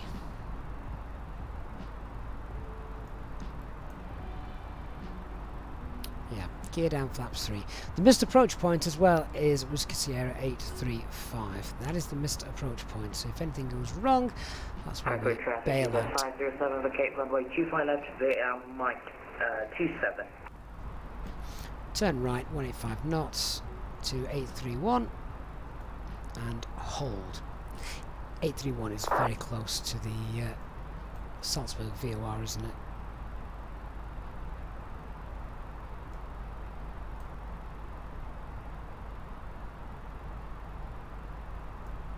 So this all begins at 5,000 feet. So we'll get down to 5,000 feet. After this, we've then got plenty of time to slow down. So we need to be at 5,000 feet, Whiskey Sierra 831. On there, we're going to slow down, green dot, get ourselves configured fully by 835. At 835, we initiate a descent of 3 degrees. And then we are visual, looking over our right shoulder, which is a bit of a pain here in the simulator because it's going to be out that way. A bit easier, of course, if you were looking to your left. So if we were coming into Split or somewhere like that, that would be easier.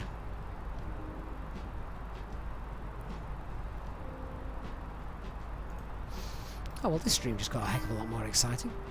And in 1966 UK, thank you for following on Twitch.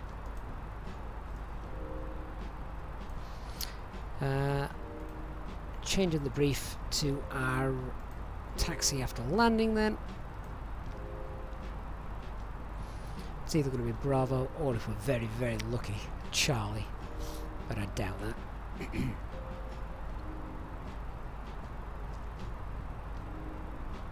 I'm not going to adjust the top of the descent either. We're going to be fine with that.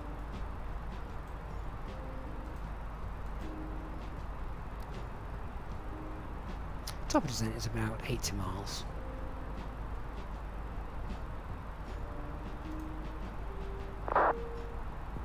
And Andy 1966, hello to you. Danny says you're also going to try and do it. Well, you know what? It's a simulator. If it all goes wrong, never mind. Jonathan says, I've watched the neighbourhood to see the south-southeast of Salzburg. It's nice watching the islands flying low with the Untersberg in the background. Nice. Ed and Cole, you're going to do the RNAV Victor for runway 33 approach as well. Why not? Michael, how do I move the camera so quickly and easily? So here in the cabin, it's mouse scroll wheel and then right mouse button just to move around. But if you're talking about the custom views, they're the custom views that are set up. So custom cameras, I believe it's called in the config menu. Goodness me, look at the brightness on that wingtip. Ha, that's neat. Oh, that's really neat. I do like that. You can download these custom views and then assign them to any key that you want, available on our Discord server if you want to go ahead and get those. Ashley says if it all goes wrong, jump out the aircraft and pull the parachute. Jim Fox November 2, thanks for following on Twitch.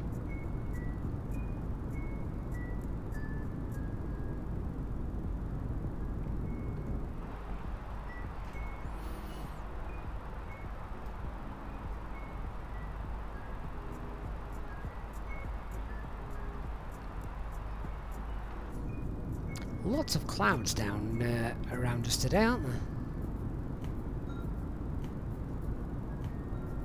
Dark Fury says, can you cut in? Only if your name's Nick.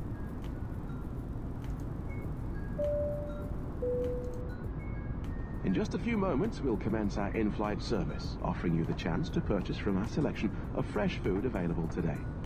Full details can be found in your in-flight brochure. We accept payment in pounds, euros, most major currencies, and debit or credit cards.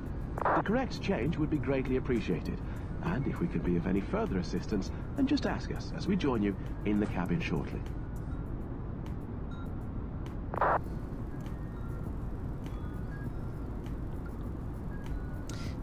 What's our star again? It's the Badir 1 Romeo, isn't it? That hasn't changed. Badit, sorry, Badit 1 Romeo. Yeah, that's not changed. Right, let's just get a few more pieces of information then for this approach. Get rid of that one. So transition altitude is 10,000 feet. Our platform altitude, where it all begins, is 5,000 feet. Minimum safe altitude is 11,000 feet.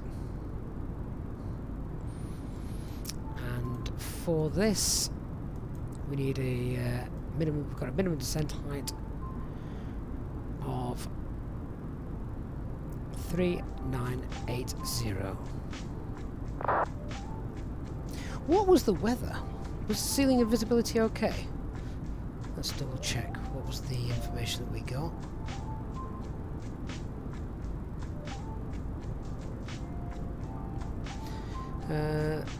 Oh yeah, ceiling and visibility okay.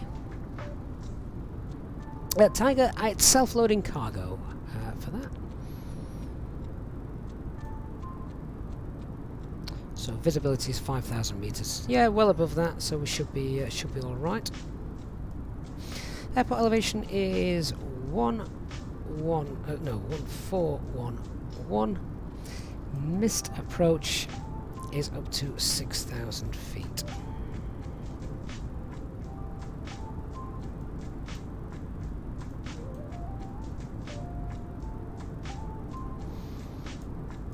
I'm also going to pop in the RadNav page, that Salzburg VOR, just for our situational awareness. So Sierra Bravo Golf.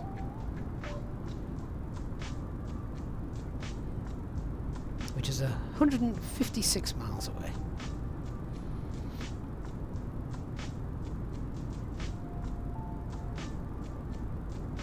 So what I'm going to do as well is I'm just going to get the very latest weather, then we can pop that into the performance page.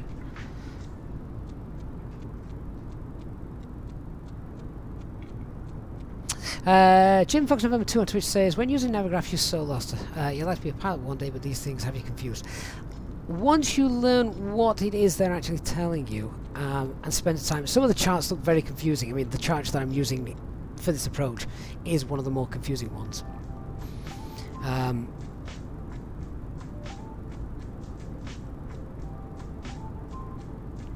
Why has the sim stopped?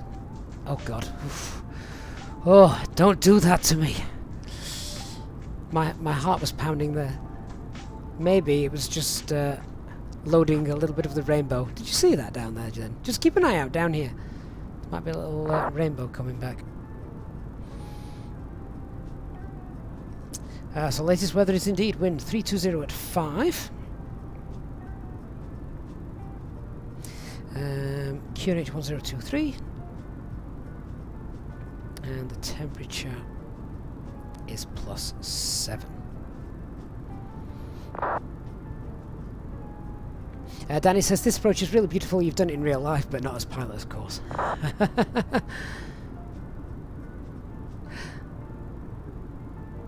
Jonathan says you're very skilled at multitasking, Gavin. Just one task is usually more than I can handle at any time.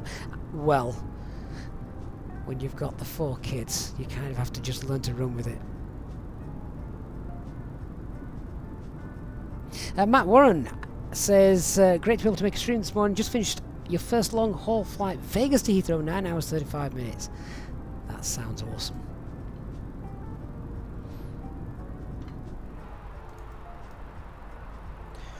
Right, so before we start heading down, let's get that information entered in. So QNH is 1023. Temperature is +7. Wind 320 at 5.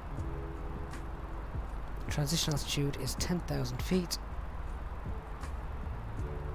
And the barrow is 3980.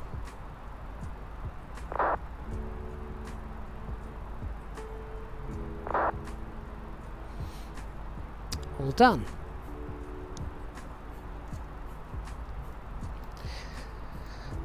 So just very quickly before we start heading down in 20 miles or so, let's just talk about the threats. Now they're mainly obvious with this approach. Number one is the pilot, but no, in all seriousness, look at the terrain, and that is why our missed approach point is here. So Whiskey Sierra 835, that is our missed approach point. If we're not happy by there, then we are going around. We're basically banking off a nice hard right, max 185 knots, back to enter the hold. At which point we will enter the hold, say screw that, we're doing the ILS runway 15. If something goes wrong after, if everything's fine here, all good, something goes wrong here, then we have to carry out the bulk landing procedure. So we basically fly out over the runway. So how do I make the blue circle? So check the video, check the channel for a video on creating a top of descent in the fixers page.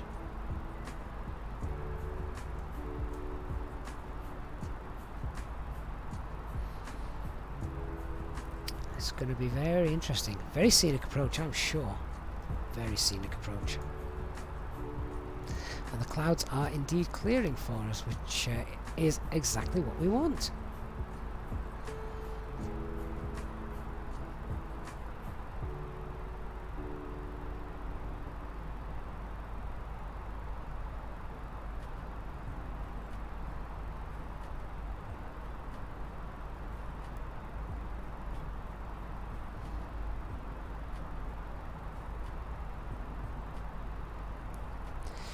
So we're about ready to start heading down.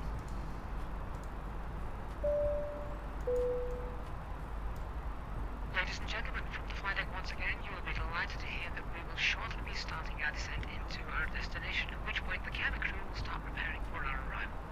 If you could please make sure that all the aisles are clear and the cabin crew are able to make their way around the aircraft without any luggage in the aisles, that would be most appreciated. A reminder for our easyJet pilot members that free drinks are still available from the cabin crew until the seatbelt signs are turned on. Please note, however, that the toilets will shortly go out of use. Thank you. Right, so we're going to start heading down now, all the way down to 5,000 feet. Thrust idle, open descent, and we'll pop the local pressure on, which is 1023. Pop on standby as well. Ordinarily you wouldn't go all the way from here down. If you got ATC, they'd clear you altitude by altitude. But off we go.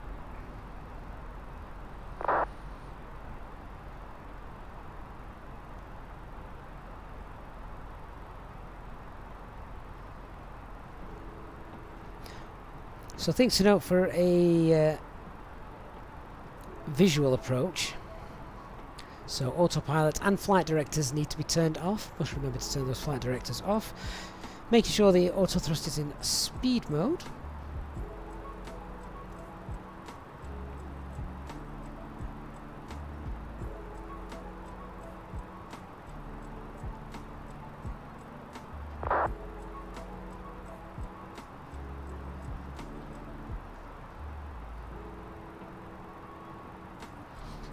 And hopefully, as the weather is looking to be nice and clear, as we've expected, we should have a good view of the airfield as we come down. Nice that we can hopefully just set a 3-degree descent rate and hold that there, which should then get us nicely lined up as we come back in.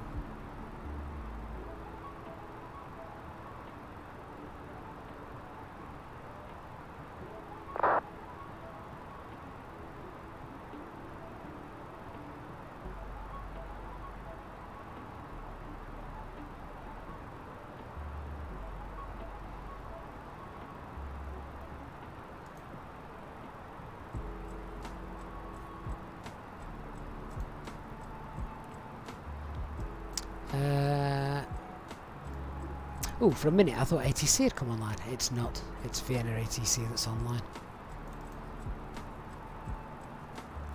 Ah, we chose the wrong airport. Should have flown there.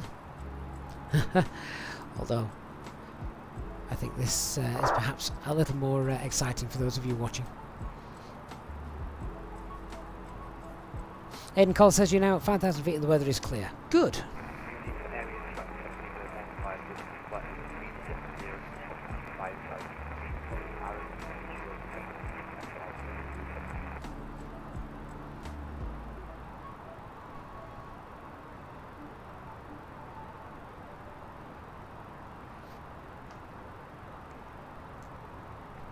Jonathan says there's the beautiful Bavarian forests below now.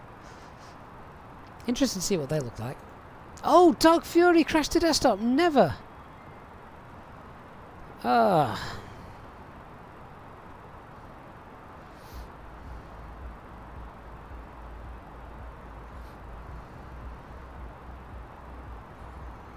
That's frustrating.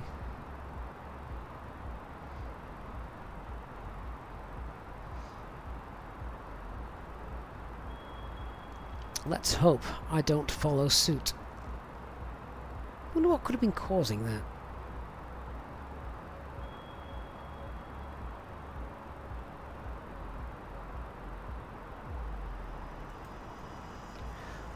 One day we'll live in a world where there is no desktop to crash to.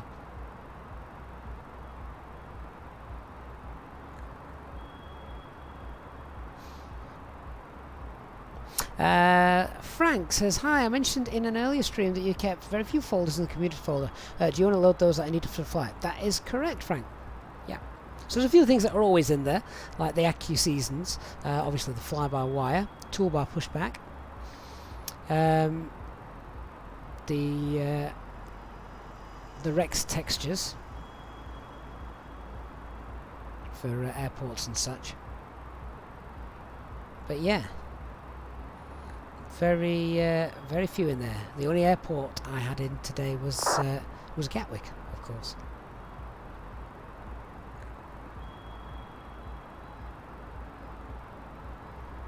Danny Robble says every time Dark says something on ATC, it seems to be his last words.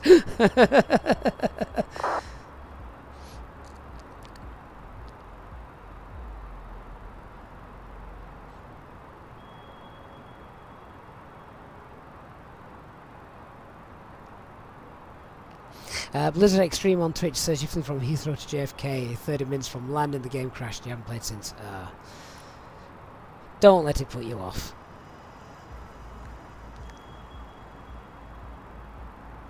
Mr. V says, anyone seen a DDev message on the PFD with latest experimental build, or has it always been there? It's always been a little bit hit and miss there. Yeah, that's when doing RNAV approaches. Matt Warren, it's the old liveries that were used prior to SIM update number 5. So my guess is you're using the old, or what was it called, livery pack. I forgot what they called it now. But yeah, go with AIG, they all seem to be excellent.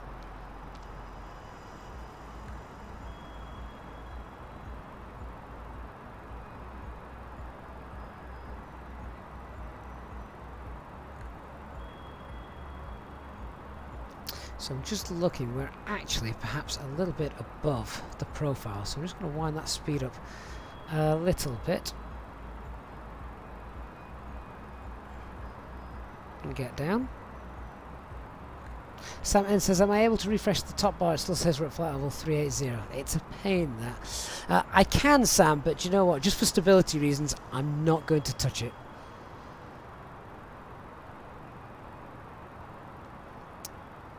So there is Munich in front of us that we can see.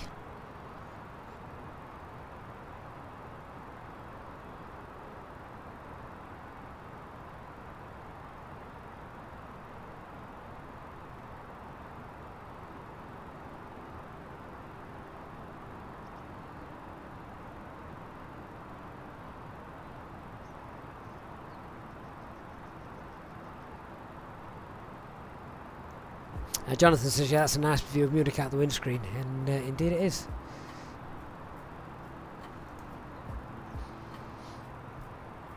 Wonder if we've got any traffic down there.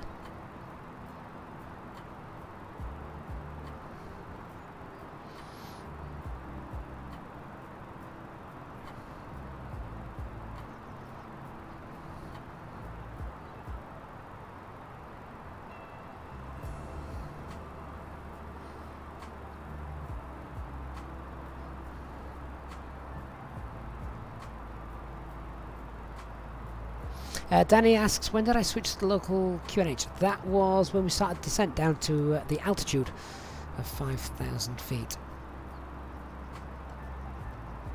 Munich does look good.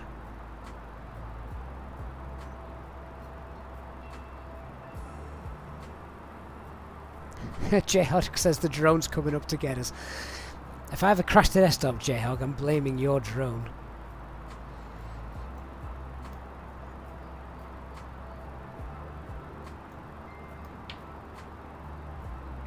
Look at the Alps in the background.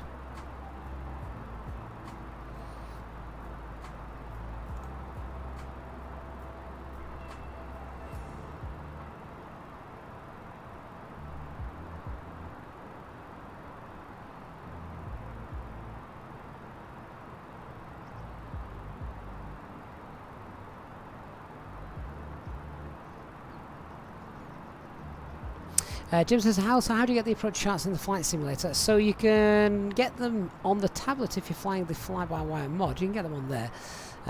Or I just run the Navigraph app, the Navigraph charts app.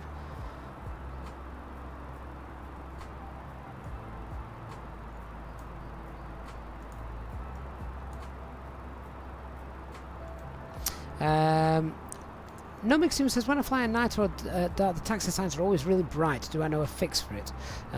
No, afraid not. I don't mind the bright taxi signs. It stops me getting lost.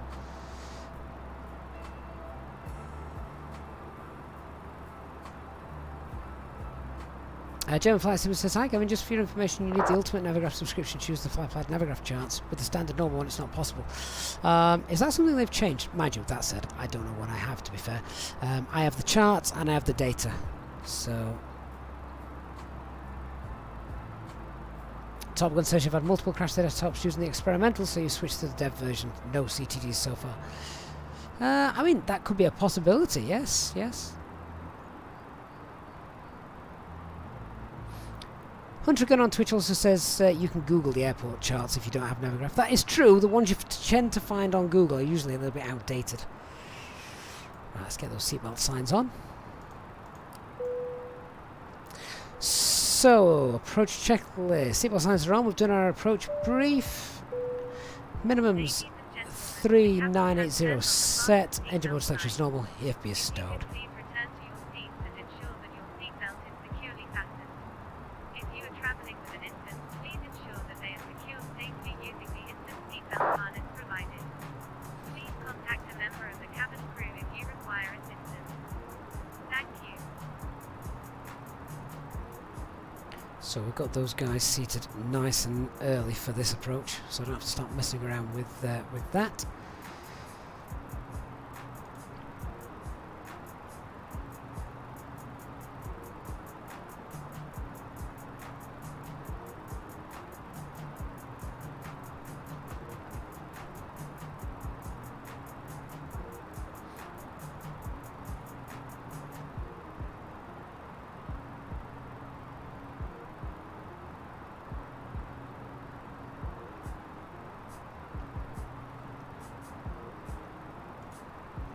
So what are we, 36 miles away, coming up on 10,000 feet, so we're going to wind that speed back in a moment. Jim says you've noticed many people swiping other pages to and from the main screen. How do I do that? So I've got two screens. Obviously I'm just streaming the one, so you can see the VATSIM screen, but I've now got the charts open on my second screen.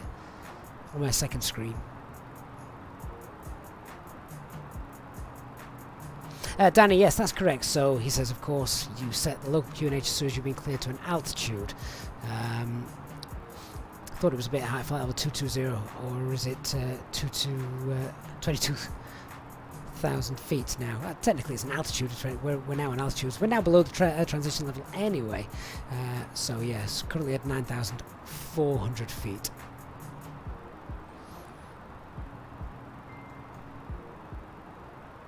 Those Alps do look good.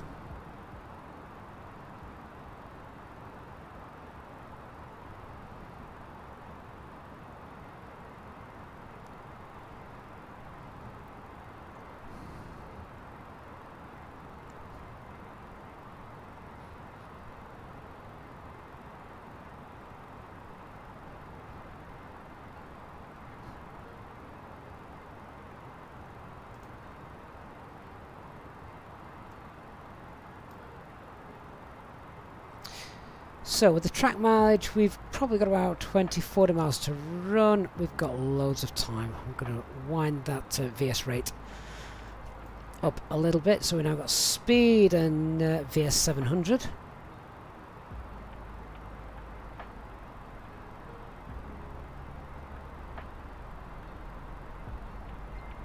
Just get us down not too quickly, otherwise we're burning fuel. Don't need that.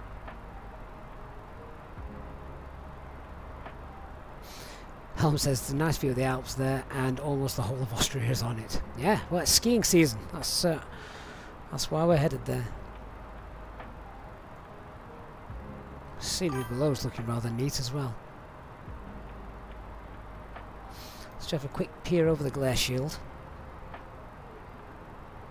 Don't know where that is, but that looks nice, doesn't it? I'm sure somebody in the chat with a better German knowledge of me will be able to tell us exactly where that is. Looks like the perfect size city. It's not huge, it's got everything you need. You can see the football stadium.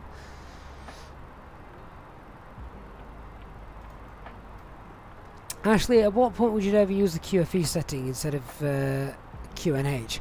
So they were used years ago by military pilots and a lot of general aviation pilots. And to be honest, I'd have to brush up on what that was, but QFE, I believe, is the altitude of the airfield above sea level, if that makes sense. Don't quote me on that. That is something I would have to check up.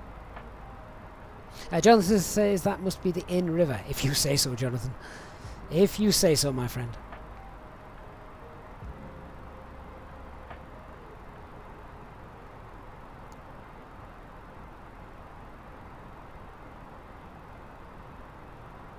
German Flight Sim, the toolbar at the top is called, it's from Fly Live Studio.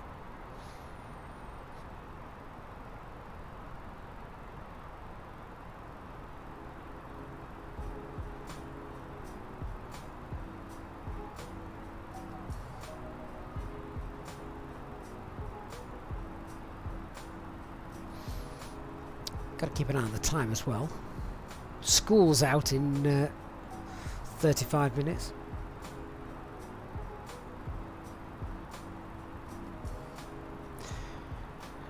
Okay, so time to make sure that we're ready.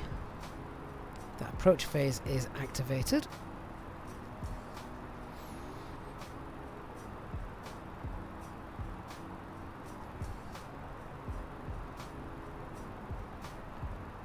Type R004, thank you.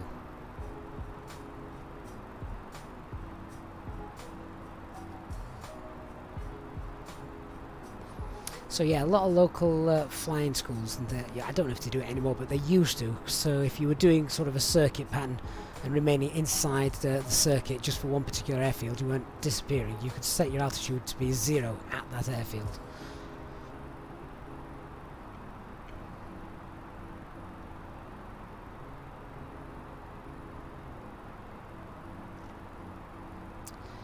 So I'm just seeing the traffic there is 700 feet above us. Let's just make a call now. Salzburg traffic, easy 34 Alpha Mike, leaving the Gatwick waypoint on approach for the on-nav runway 33. Inbound Salzburg VOR.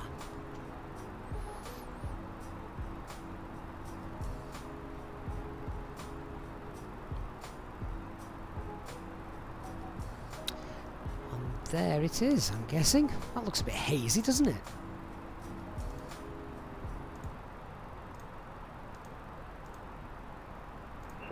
Salzburg traffic, speedbird 15, Whiskey Hotel, the Salzburg VOR, now making the left-hand turn to enter the visual Q3. Okay, we're coming up on 5,000 feet, so I am slowing down.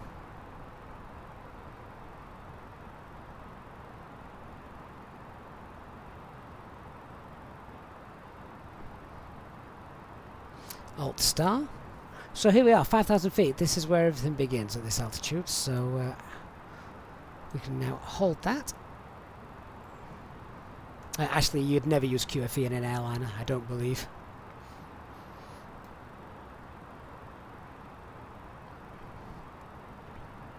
Salzburg traffic, easy 34 Alpha Mike, currently 5 miles from Salzburg VOR.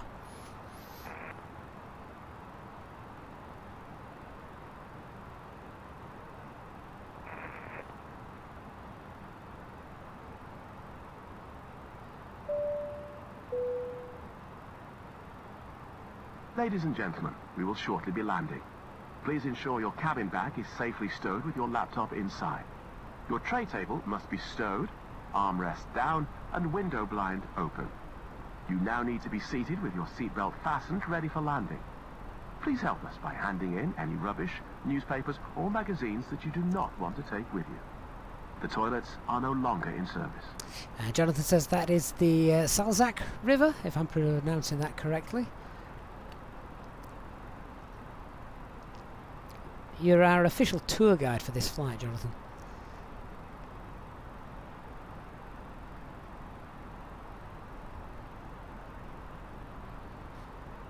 Now, just watching quite how it flies this. Let's just bring that in a little bit. That's a little bit strange. We can probably just tidy that up slightly. If we tell it to go to 833 now, that would probably be a bit better, so let's do that. There we go.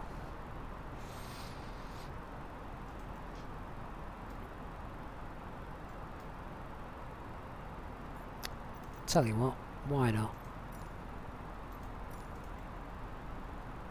I can use this as a training tool.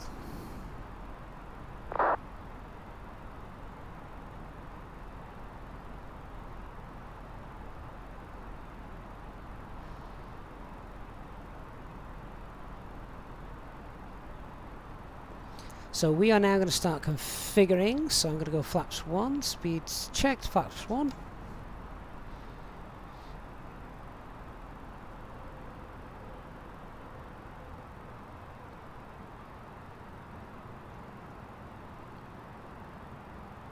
If I hadn't got the traffic in front of me, I would have gone direct here, but I can see that traffic there, so I don't mind. It's not doing it as the real aircraft would do.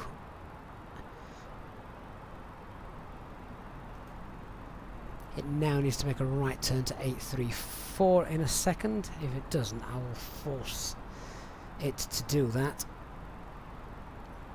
So, in fact, let's go ahead and do that now.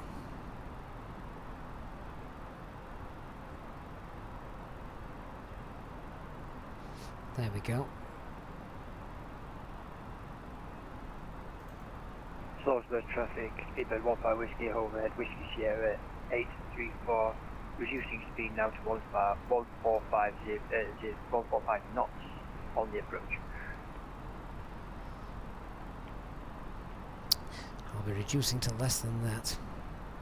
Our VAP speed is going to be 129.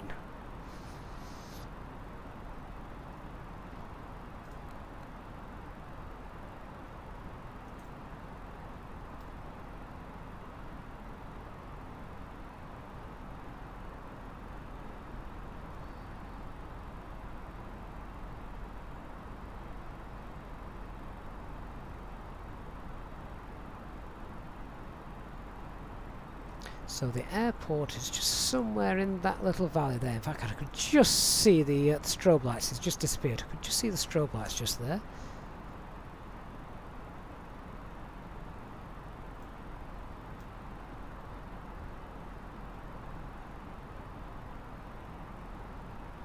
A little bit hazy, isn't it? Sun low in the sky.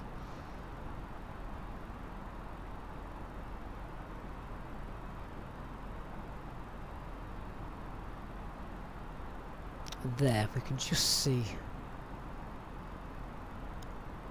the traffic in front of us. That is indeed Dark Fury.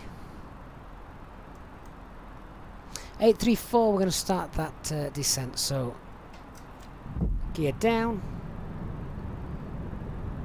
flaps 2.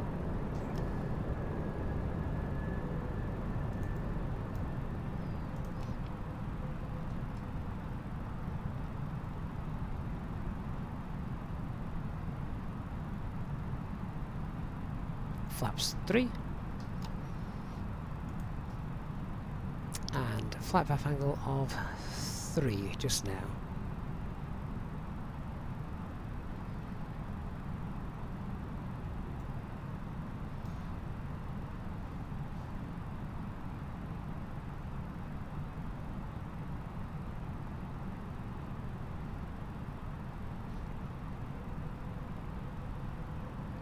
So there is the runway. Don't know why. I was envisioning it to be a bit further in, but it's not. So Brian says, "Watch for Julie Andrews." Stick around after we've landed, guys. I've set up the replay for this, so we'll see how we get on with that.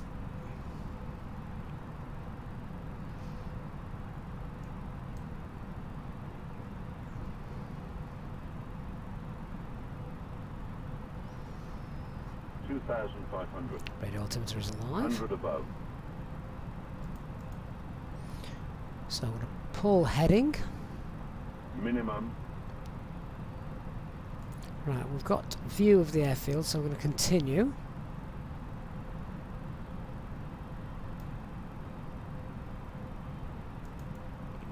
Just have a quick look up there. There it is. So I'm just going to sit up for this approach, I think.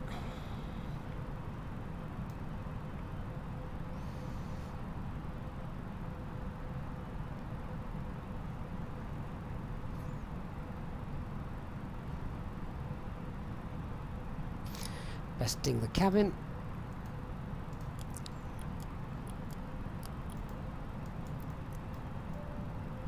Flight attendants, please prepare for landing.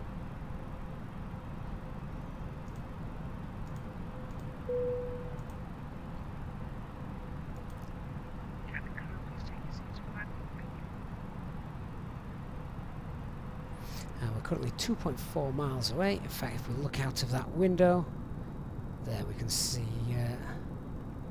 Dark Fury looking what from that angle, looked to be rather nice.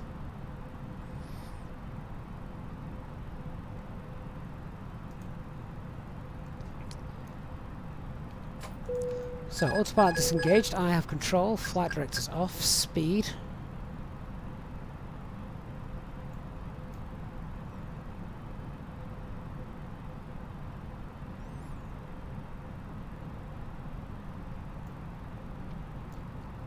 And this is where a first officer would be useful.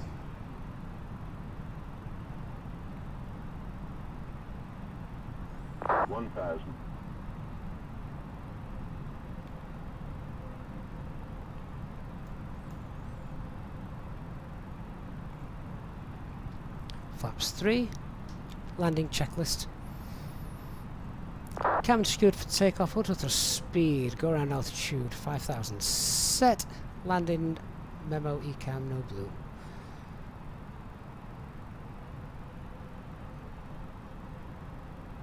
Salzburg traffic, Speedbird 15 Whiskey vacated. Thank God for that.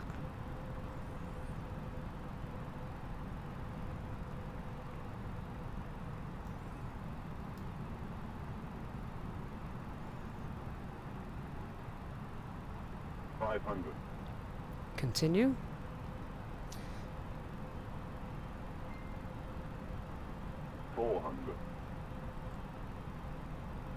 Get back on that centre line, just overshot ever so slightly. 300.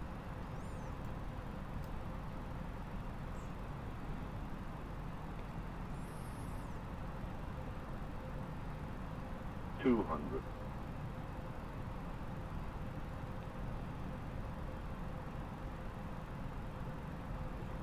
100. 50. 40. 30. 20. 10. 5. And spoilers deployed. Reverse green. Decel.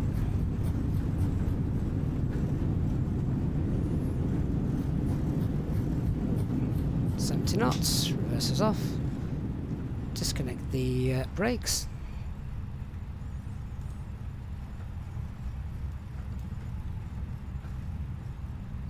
don't want to slow down too much, I want to be able to get right to the end of the runway.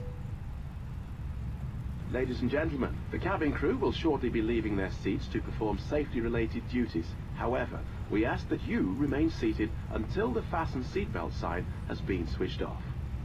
Portable electronic devices for messaging, calls or internet access may now be used. Please make sure that you take all your personal belongings with you, checking in the seat pocket, underneath the seat and in the overhead lockers. Do take care when opening the lockers. Salzburg traffic, runway 15 out. vacated. Smoking is not permitted. It's not actually vacated till I pass that line, but on behalf of the captain and the crew, it has been our pleasure looking after you today. Our ground crew will help you complete your EasyJet journey. Right, I want to check the replay out on that. Promotions, flight and destination because our official Facebook page, Twitter, lots of concentration. Whoa! Nail the landing and then mess up the taxi because you're scrolling around.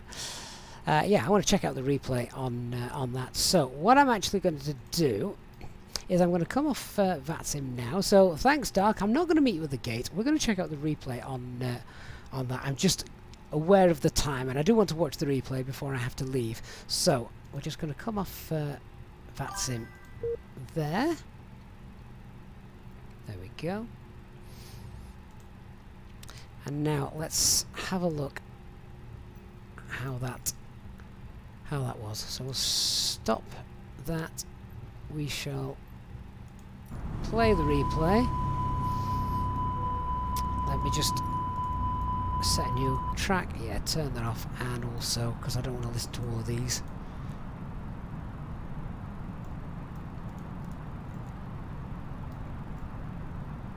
There we are. Right, all the instruments don't work, so we can forget the instruments. Let's just skip forward a bit, can we?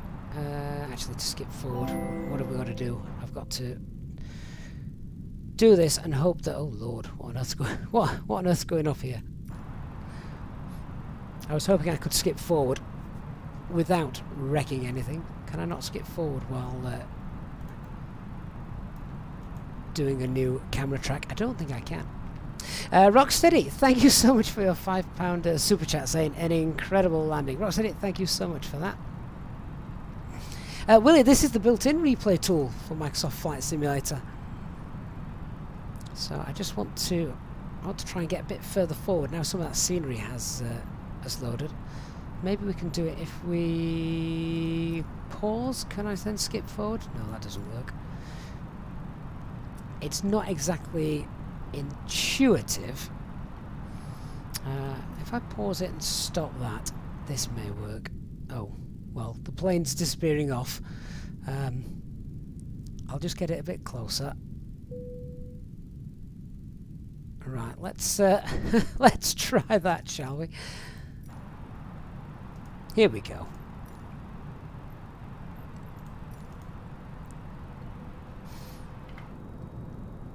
So let's enjoy the passenger view for a moment, shall we?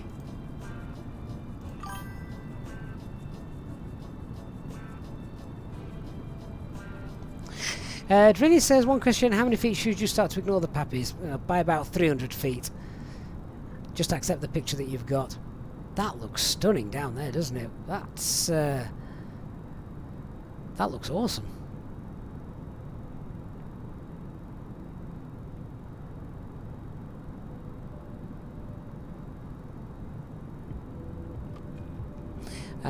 But thank you very much again, Rocksteady, for your £5 super chat. Really, really generous, very kind of you. I hope you enjoyed that landing. It wasn't the landing I anticipated at the start of the stream. I was expecting a nice easy ILS 1.5, but hey ho. God, that looks good. That looks so good. Massive railway yard there as well.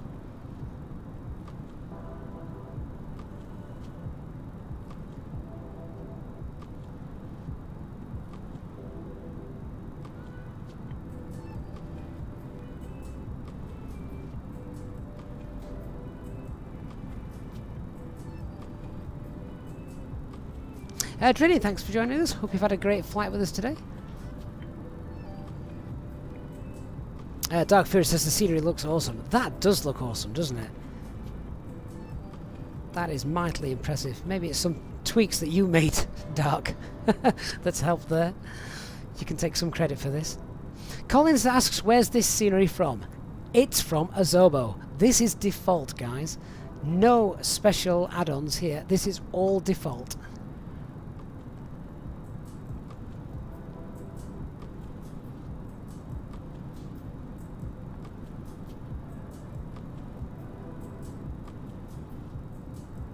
Johnson says there's castle on the plateau in the middle of the city. Yeah, I think we've just seen that.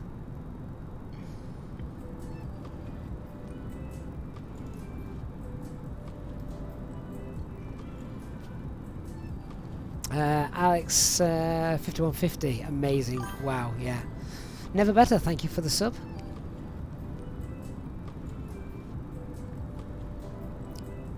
Loving the low sun as well. Look at that, we're now in the clouds of the Alps. Look at the snow just down there at the as we're getting closer to the Alps. That's interesting.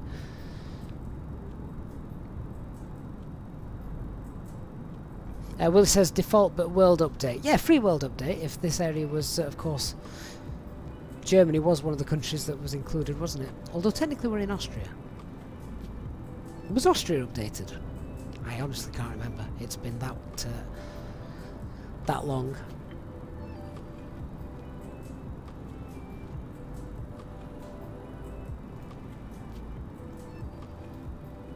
I think I could watch this replay again and again just for the scenery. Look at the aircraft shadow just by the winglet.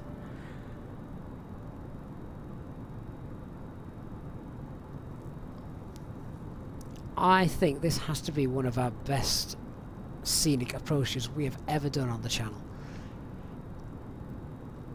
You guys will have to share this for me to anyone that you know. Anyone who wants to be impressed by the scenery of Microsoft Flight Simulator. This is the one. Actually, it was Germany, Switzerland and Austria. That's right.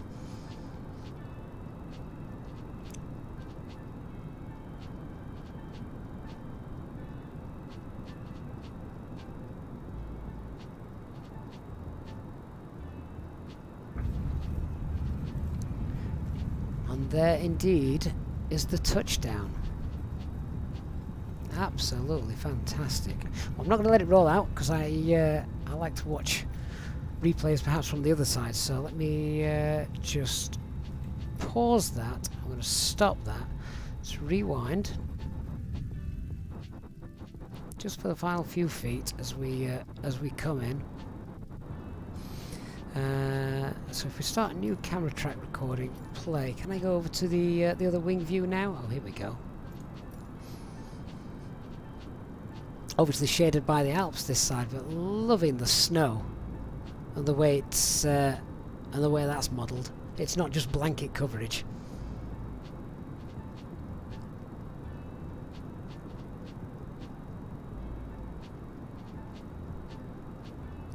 Willie says that's the best landing you've seen from me, approach and touchdown inclusive. I'll wait for HD's debrief.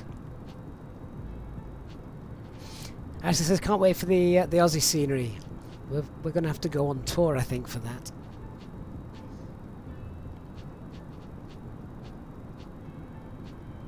Look at the shadowing, the sunlight now screaming through.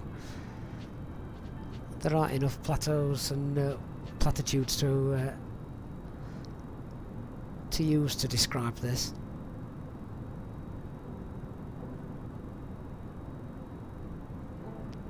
This is the perfect short-haul flight from the UK to go and get a landing in, like at Split or at Funchal. Absolutely stunning.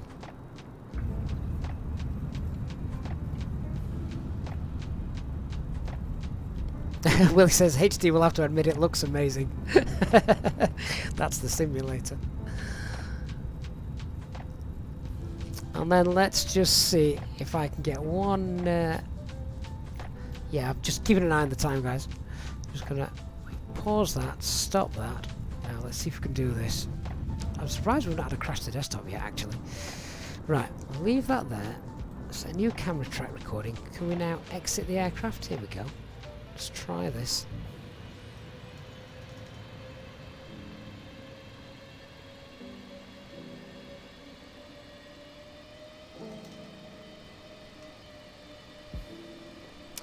And if I remember to pop on the drone camera, turn the follow off, rewind it a bit further. Will it allow me to do that? Or possibly not.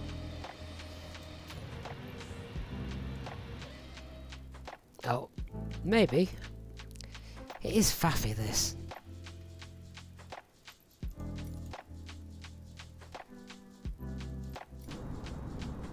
Oh, that's not what I wanted to do. Oh well, let's enjoy this view instead. I was trying to get a touchdown view.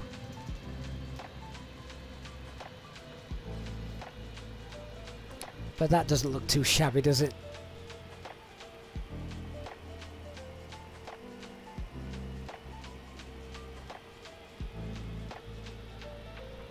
Just could have done with a touch more bank at this point, as we just overshot the centre line.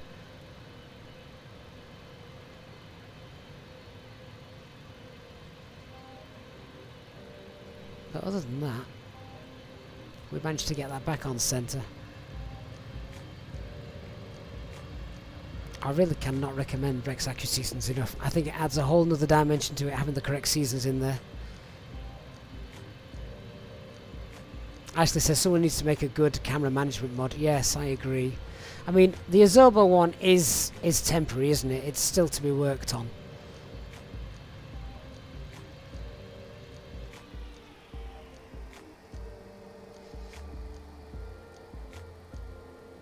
Slightly right-hand touchdown first. Loving the smoke effects. They looked really good.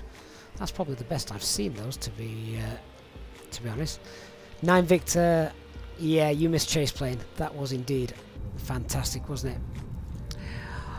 Well, guys, what can I say? Really enjoyed that. That was That was great. Really did enjoy that. Oh, what am I doing? Hit play. There we are. Yeah, really enjoyed that. That was something completely different for a change, but an approach we're going to have to do again in the near future. Thank you so much for watching, guys. I hope you've... Oh, alarm, alarm, alarm. Let's turn all that off. I hope you guys did enjoy the afternoon stream. A little late notice. I just suddenly got some time and I thought, yeah, why not? Let's see if we can go ahead and get that in. And it turned out to be one of the most beautiful approaches that I've ever seen in Microsoft Flight Simulator. Thank you so much, guys, for watching. Thank you to those of you who have watched this channel, flown alongside me today. Those of you who donated and contributed to the channel's upkeep during the stream as well, thank you so much for your support, as well to the EasyJet Sim Pilot channel members. I look forward to seeing you all again very soon. Do you know what? I'm just going to leave this running until it comes in and landing. The replays are around from here on in, probably about 7 minutes to the touchdown. Enjoy. I certainly am. Thanks very much, guys. Look forward to speaking to you all soon. Bye-bye.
1000.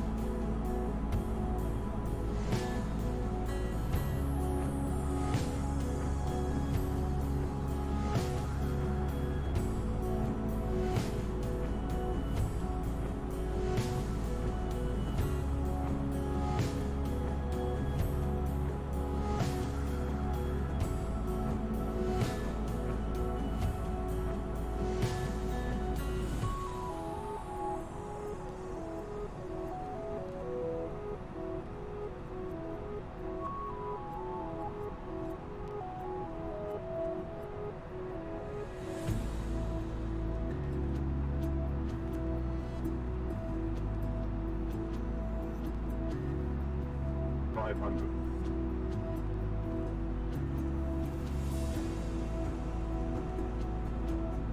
$400.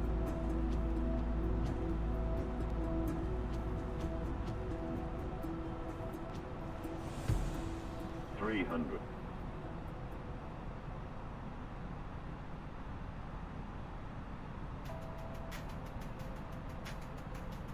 $200.